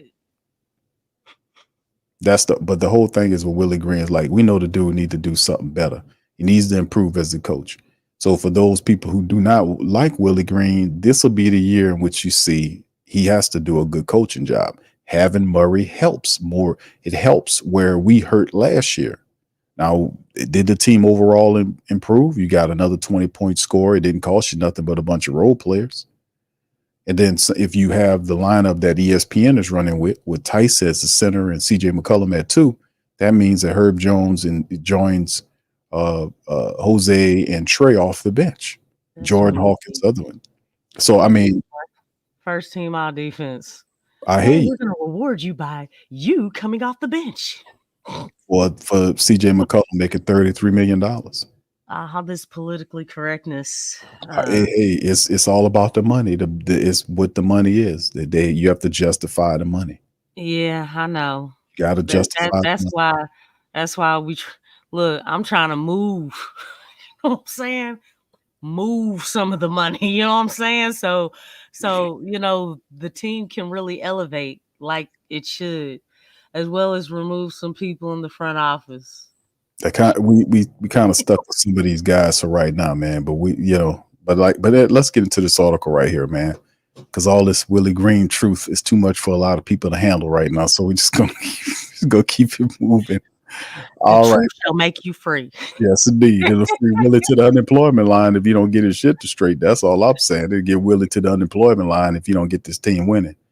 All right, Pelicans urged to consider blockbuster trade with Nuggets. We move into our grade the trade side of the show, fam. I want y'all to grade this trade in the chat. I know some of y'all probably seen this article. For those who didn't, here's a look at it right here. 24-25 season is coming up quickly. With that in mind, teams are running out of time to make roster moves. One team to keep an eye on could be the Pelicans. Ingram was heavily predicted to end up getting traded. At this point in the offseason, he's still with the Pelicans, but the two sides could come together and work out an extension. It seems likely that New Orleans will still be open to a potential trade if the right one came up. Bleacher Report has suggested the Pelicans could consider a blockbuster trade with the Nuggets. Their suggested trade, New Orleans, let me highlight this aspect, would send Brandon Ingram to the Nuggets in exchange for Michael Porter Jr., Zeke Naji, is that how you pronounce his name? Neji, and a 2031 first round pick that is a top 5 protected pick. That's the trade. Pelicans send Ingram to the Nuggets for Michael Porter Jr., Zeke Ninji, I hope I'm saying that right, and a 2031 first round pick. What do y'all think about this? Grade the trade. A, B, C, D, or F. Put it in the chat. Let me know. Michael Porter Jr., Zeke Nunji, and a 2031 first round pick that is a top 5 protected. Stacy said I would take it. What do you guys think? All right, so we know what Brandon Ingram averages. Let's see why this trade would happen. Let's give a little background. The Pelicans would be losing a little bit of scoring potential, but they would be adding much better 3-point shooting, which could be a better fit along with Zion, DeJounte, and CJ. because Michael Porter Jr. Let me see if I can see what Michael Porter Jr. statistics are. Hold on, let me bring up Michael Porter, his stuff right. Let me see if I can bring him up. His scoring right here: 6'10", 218, top 14 pick back in 2018. And this is Michael Porter Jr.'s numbers right here. Almost 17 points a game, 7 rebounds, 48% from the field. And he shot last year for the Nuggets, what was it? Almost 40% from downtown. The previous year, 41.4. And that's not even best total. He shot in 2021, he shot 45.5%. So he shoots it high. He's a career 41% shooter from downtown, 6'10", small forward Michael Porter Jr. Grade to trade. Would y'all guys take this trade? Let me know. Ingram for Porter Jr., Zeke, and the 2031 first round protected top 5 pick. Hoffa says it's a F. Stacy said he would take it. Who that Daily says something beats nothing. I say C. All right. Louisiana boy says C for Pels, but BI perspective, it's an A. All right. Hoffa says F, no center. I ain't trying to see another wing to start over Trey. Good point on that. What's up, brother? Strider says, wait, you can waive and then re-sign a player. Never seen that before, especially. Okay, he was just talking about Ryan, Matt Ryan. All right, brother Slim says it's a D. Trade BI to the Eastern Conference. Stacy seems like the only person that kind of likes to trade, giving it a high A mark there. Slim, you're gonna have to be more specific than that, man. The Eastern Conference is, you know what I'm saying? Who, where? Came in late. Now we have to grade the trade, Strider. Grade the trade. The trade is A, B, C, or D, or F for this trade. Michael Porter Jr., Zeke. Let me see if I can pull up Zeke. Who is Zeke? Because I'm not familiar with that dude. I'm just sitting here thinking, like, who is this dude? What position does he play? He's listed as a power forward, 6'9", 240 pounds. He averaged, let me put him on screen. There you go. 3.2. Oh, yeah, I remember that dude. Yeah. He's like he kind of has a game kind of like Clint Capella. He really runs the floor well. Cleans up around the basket. Could he be a small 5 for you? You can't teach height, when we, talking about the 6'9", better 6'10". That ain't bad. It's 240. That's pretty solid. What you think? Yeah, let's see, the 7'6" stuff it's really, that's a big difference there. We don't care about no height down here, Lex. You know that. Okay, I hope he has a mean wingspan and he can jump. You know what I'm saying?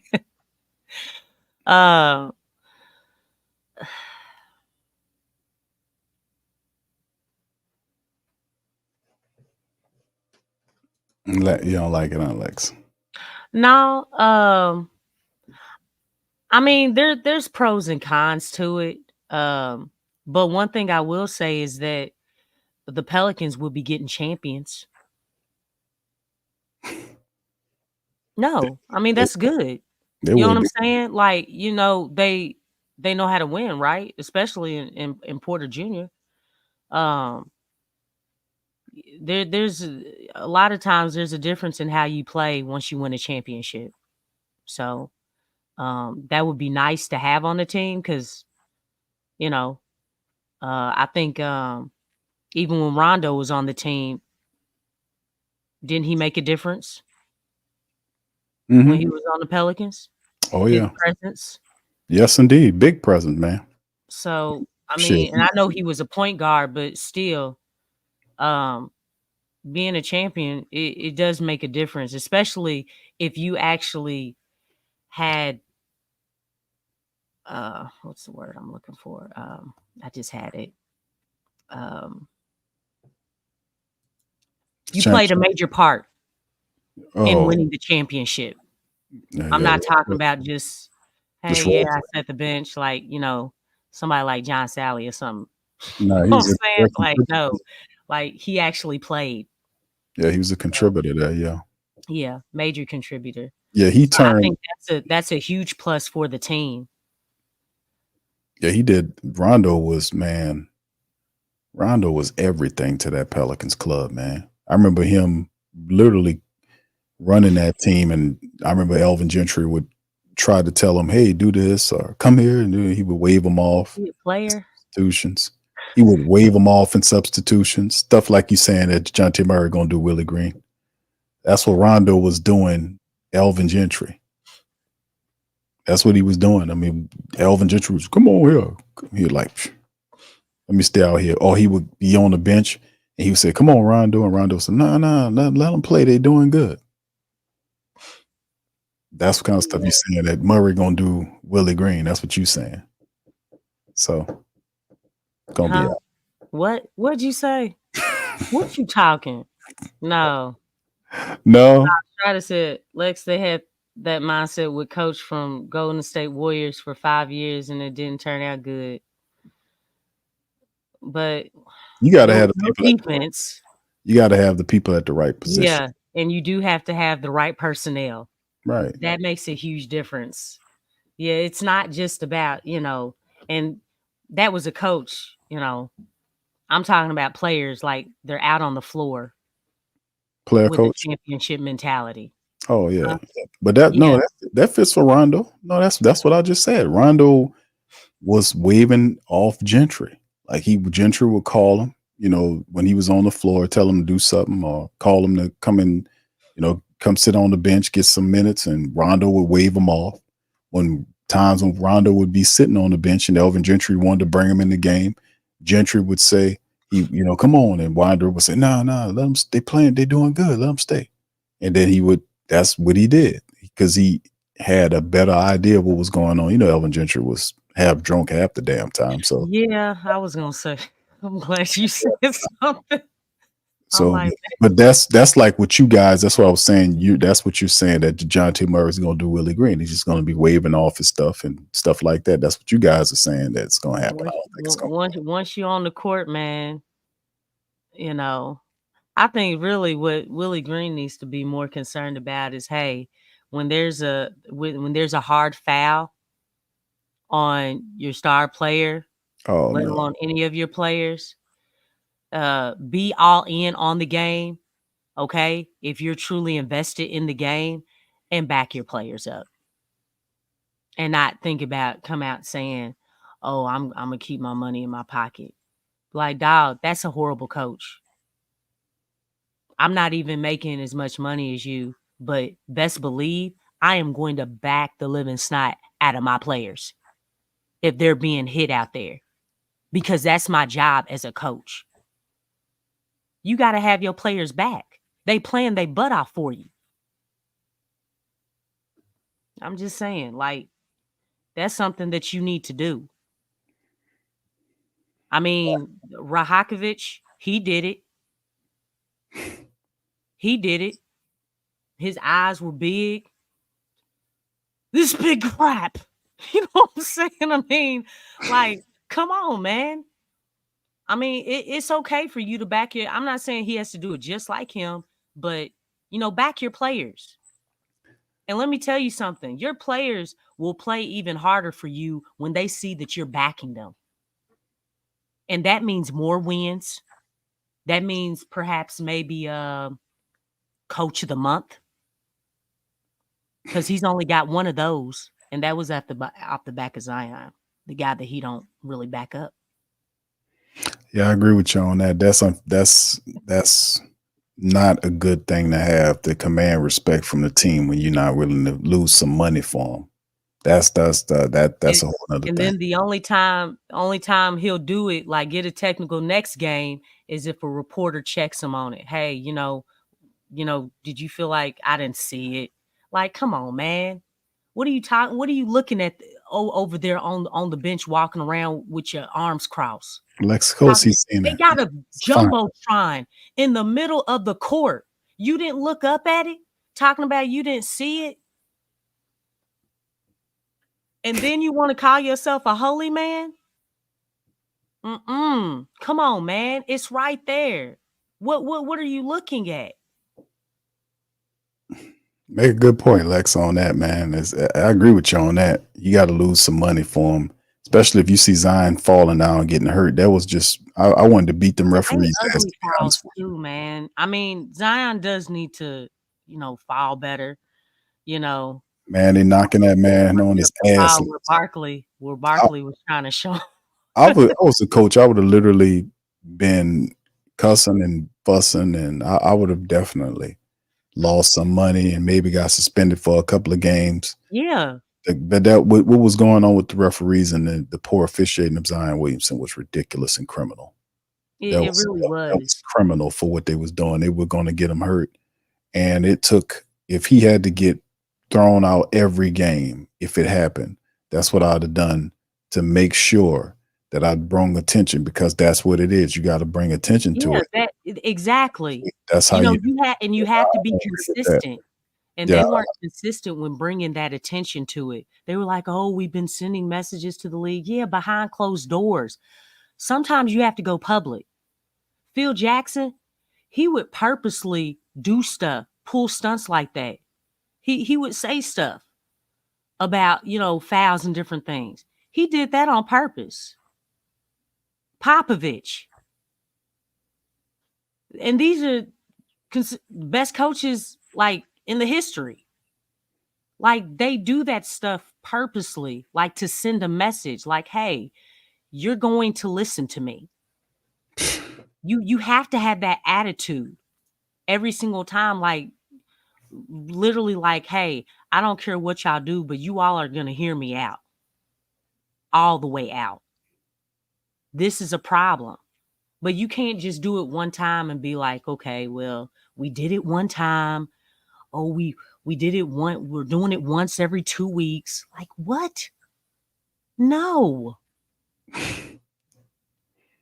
No, Like, y'all Lex. gotta have some backbone, man. You gotta have some backbone. Yeah, I can't respect that part of the game, man. You can't command those guys. If you see Zion Williamson hitting the ground as hard as we seen him last, could you imagine if that shit was done to LeBron James or anybody else's star player? Could you imagine that? His agent would be on the phone bitching and complaining with the league. He'd be pulling out all relationships he can to bring attention toward this. LeBron would be talking about it and all this type of stuff. And it just went on and on and on. And the only way attention would have drawn to it if something horrible would have happened and he would have missed an extended amount of time because of one of the calls, the 9 call that ultimately got him hurt. That would have brought attention to it in a negative fashion to the team. But yeah, that has to change, man. You got to train them. You got to condition them. And the thing is, it's like when you look at other players around the league, they get that type of treatment. Yeah. They get it. So it's like, look, I mean, is this not a professional team? So other teams can do it, but if the Pelicans do it, we don't want them to feel like we're crying about calls and everything. Man, bump that. No, isn't everybody getting paid? That done passed. I remember Willie Green said that we haven't earned that yet. And that was 3 years ago. And I don't like that statement. Like, this is, man, come on, man. With that mentality, yeah, like it's basically like, like, let's just be quiet, be civilized, be professional, and approach them nicely with courteous words and speak life. No. Speak life. No, this is man, this is basketball. We're competing. We're not trying to speak in all that compassion and joy, all that stuff. That they need to throw that stuff out there. Throw it out the window. Change the banners. Yes, they do need to change the banners. And one of them should say choose violence. That never Look, hey man. Won't be choose violence. It'll be like choose force. You know what? That violence will give them more winning habits. I guarantee you it. It really will. Choose force. Nobody is winning anything if you're playing nice. I'm just saying, like, especially if you're talking about an NBA championship. Who in the NBA championship in the history of the NBA was out there playing nice? Please tell me. Who said the force was nice? Okay, this is not Star Wars. Okay, this is not. Lex Willie says choose force.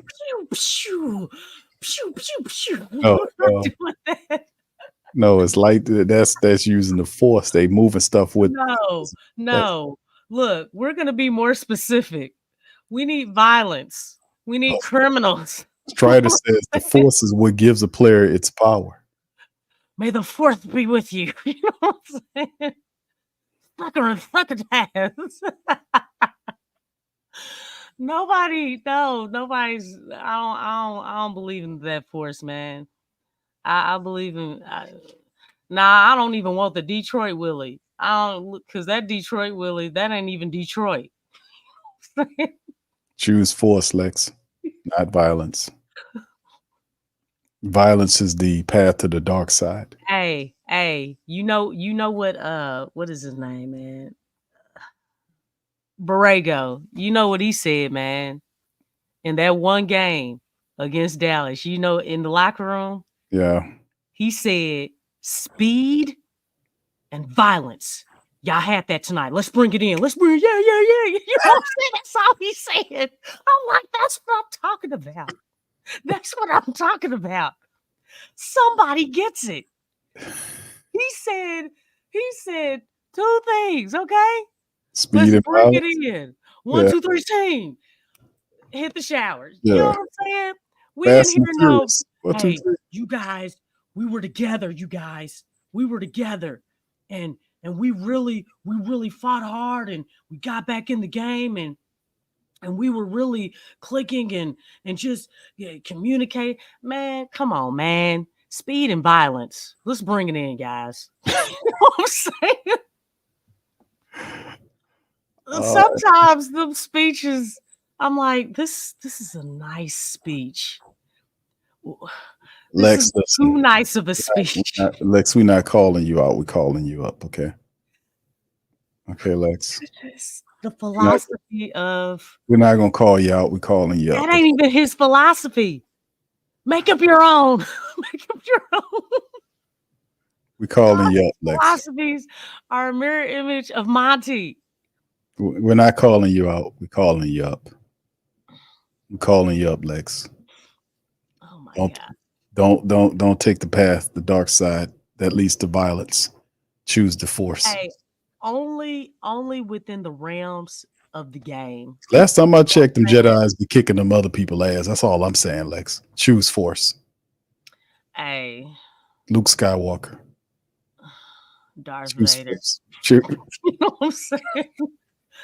Look, James Earl Jones. You know what I'm saying? James Earl Jones. Look. There's a reason why I like that guy. You know what I'm saying?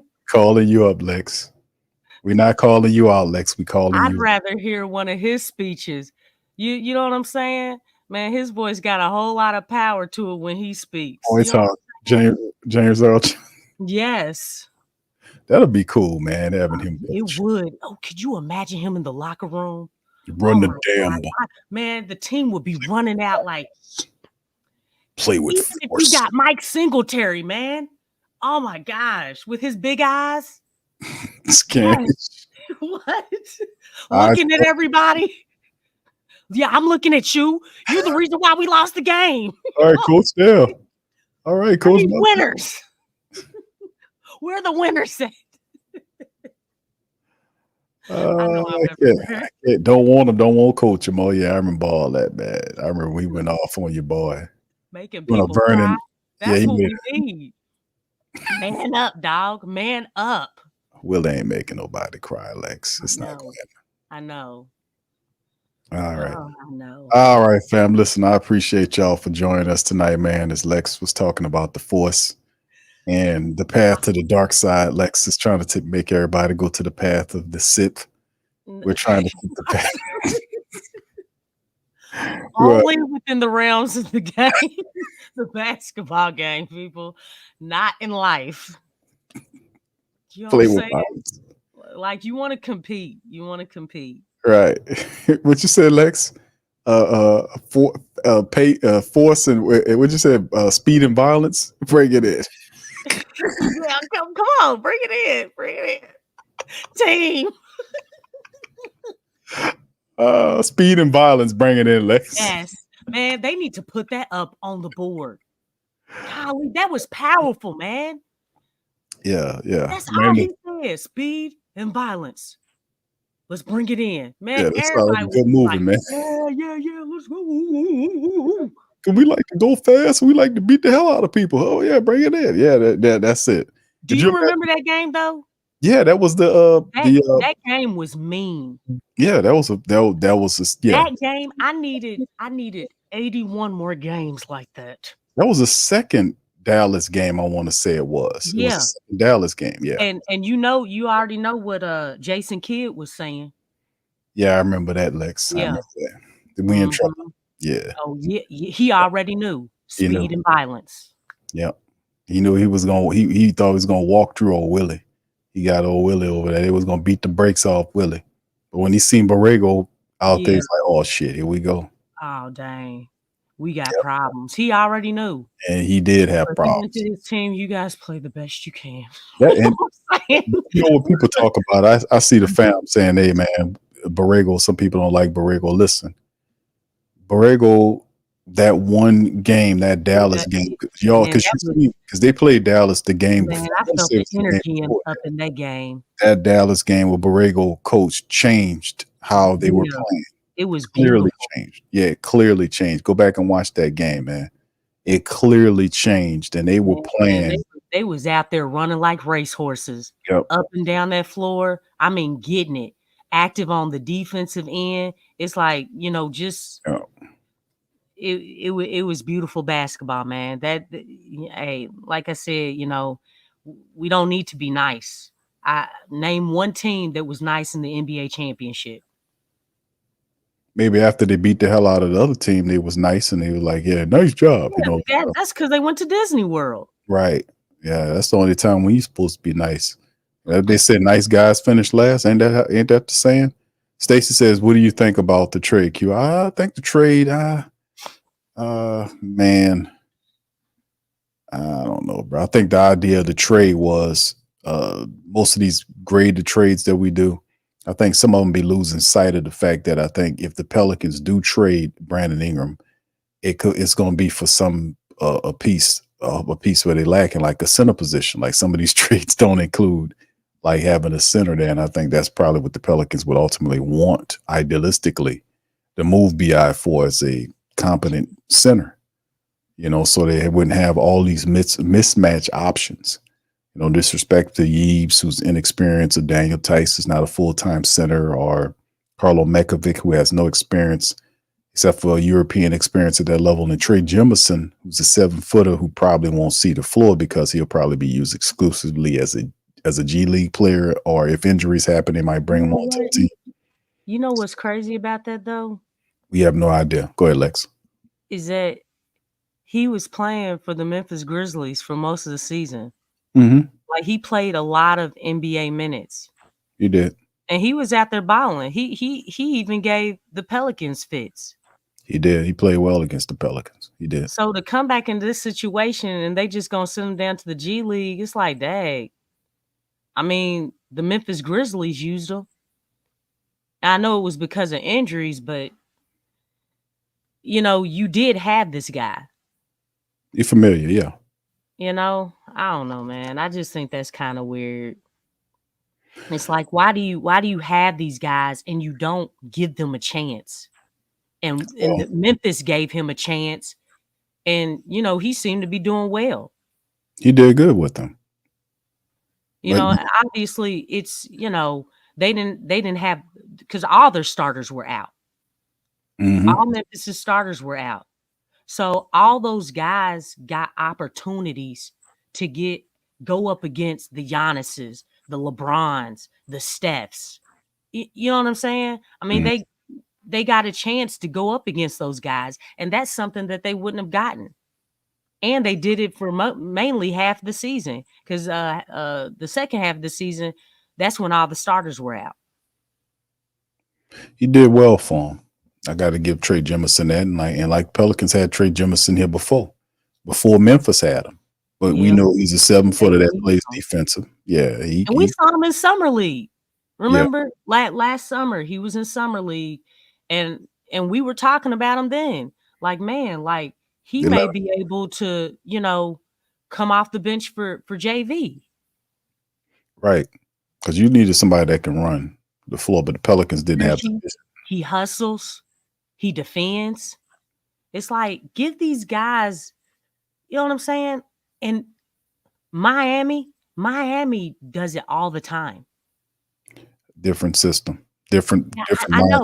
I'm just saying, like, when you look at, like, a lot of the guys have gotten opportunities. Obviously, they've gone to other places.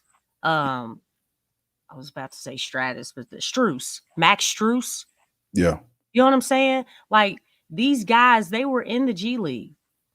And Gabe Vincent. Mm-hmm.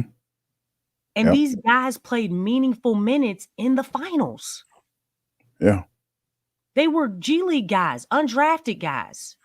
And they finally got an opportunity. You'd be surprised when someone's hungry enough. You'd be surprised what comes out of them, because they're extremely motivated. Like, a lot of times those type guys are really dangerous, because it's like, hey man, I'm trying to get it. Yeah, them. We'll see what's going on with the Pelicans with them, because a lot has to happen. We got training camp coming up soon, and the Pelicans gonna have to figure it out, man, one way or the other, to get it all together. A lot of pressure on Willie, man. So Willie, we calling you up, brother. We calling you out and calling you up, right, Lex? Lex is calling you out. Calling you to move on. Lex don't like him.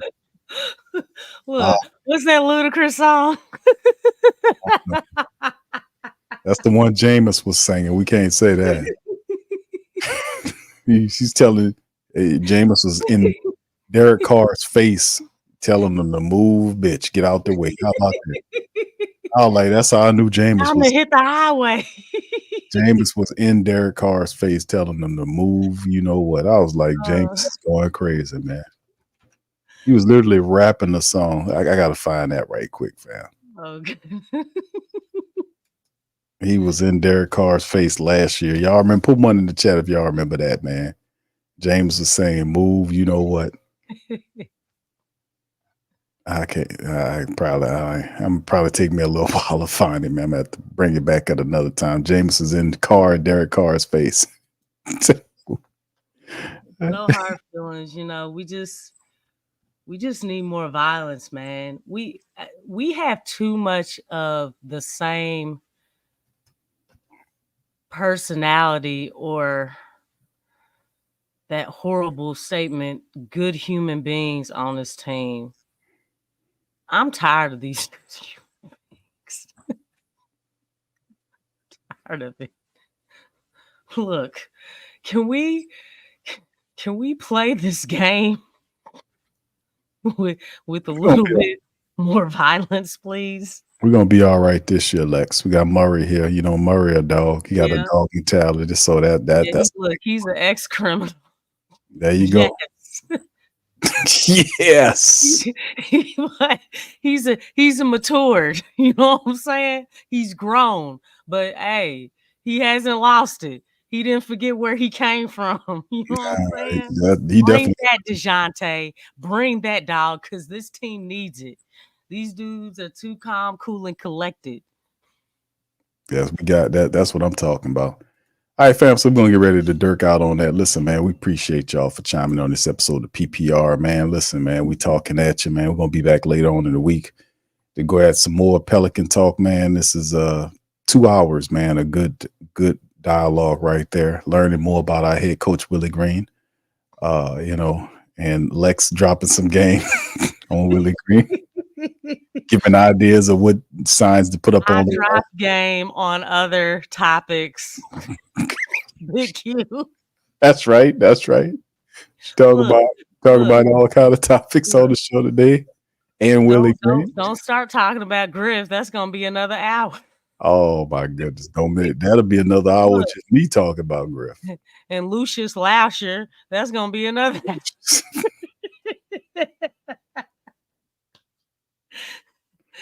Man, Lucius Lauscher. And then Sister Gail, that'll be another hour. Isn't the man named Dennis Lauscher? Lucius Lauscher? Look, Lucius is his middle name. I don't think he got a middle name, Lex. Yeah, Lucius Lauscher. Okay, there you go. All right. I like the man named Dennis. I think it's named Dennis. I just want to take a stab at it. I think it's Dennis Lauscher. Oh, goodness gracious. I could be wrong. It could be Lucius. That sounds better. Lucius Lauscher. All in all, we want the team to be the best possible, man. I mean, this team has not been up to par. And I'm not just talking about, the last few years, but I'm talking about for a long time, man. The team's the organization has to step it up. Yep. Stop having a small market mentality and have a big market mentality. It can be done. Just because you're a small market doesn't mean that you have to think small. It is.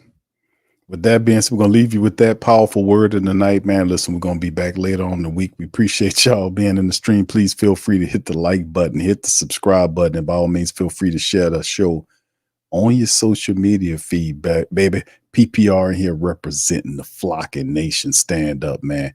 Listen, man, it's going to be a good season. We're going to do what we got to do. And if they don't, fam, you know what's going to happen. But I'm looking forward to it, to be honest with you. Saints, Pelicans, man, it's about that time of the year. College football is back, boxing, a lot of stuff going down. This is a great time of the year from now on until December, fam. Y'all enjoy this great sports that's about to drop. NFL, NBA coming up, the boxing, they got a lot of great boxing, a lot of college football about to get going, man. A lot of great time, man. Sports, it's a sports person's paradise right now. You're listening to the Pelicans postgame report on the PRO Media Network for all things Pelicans.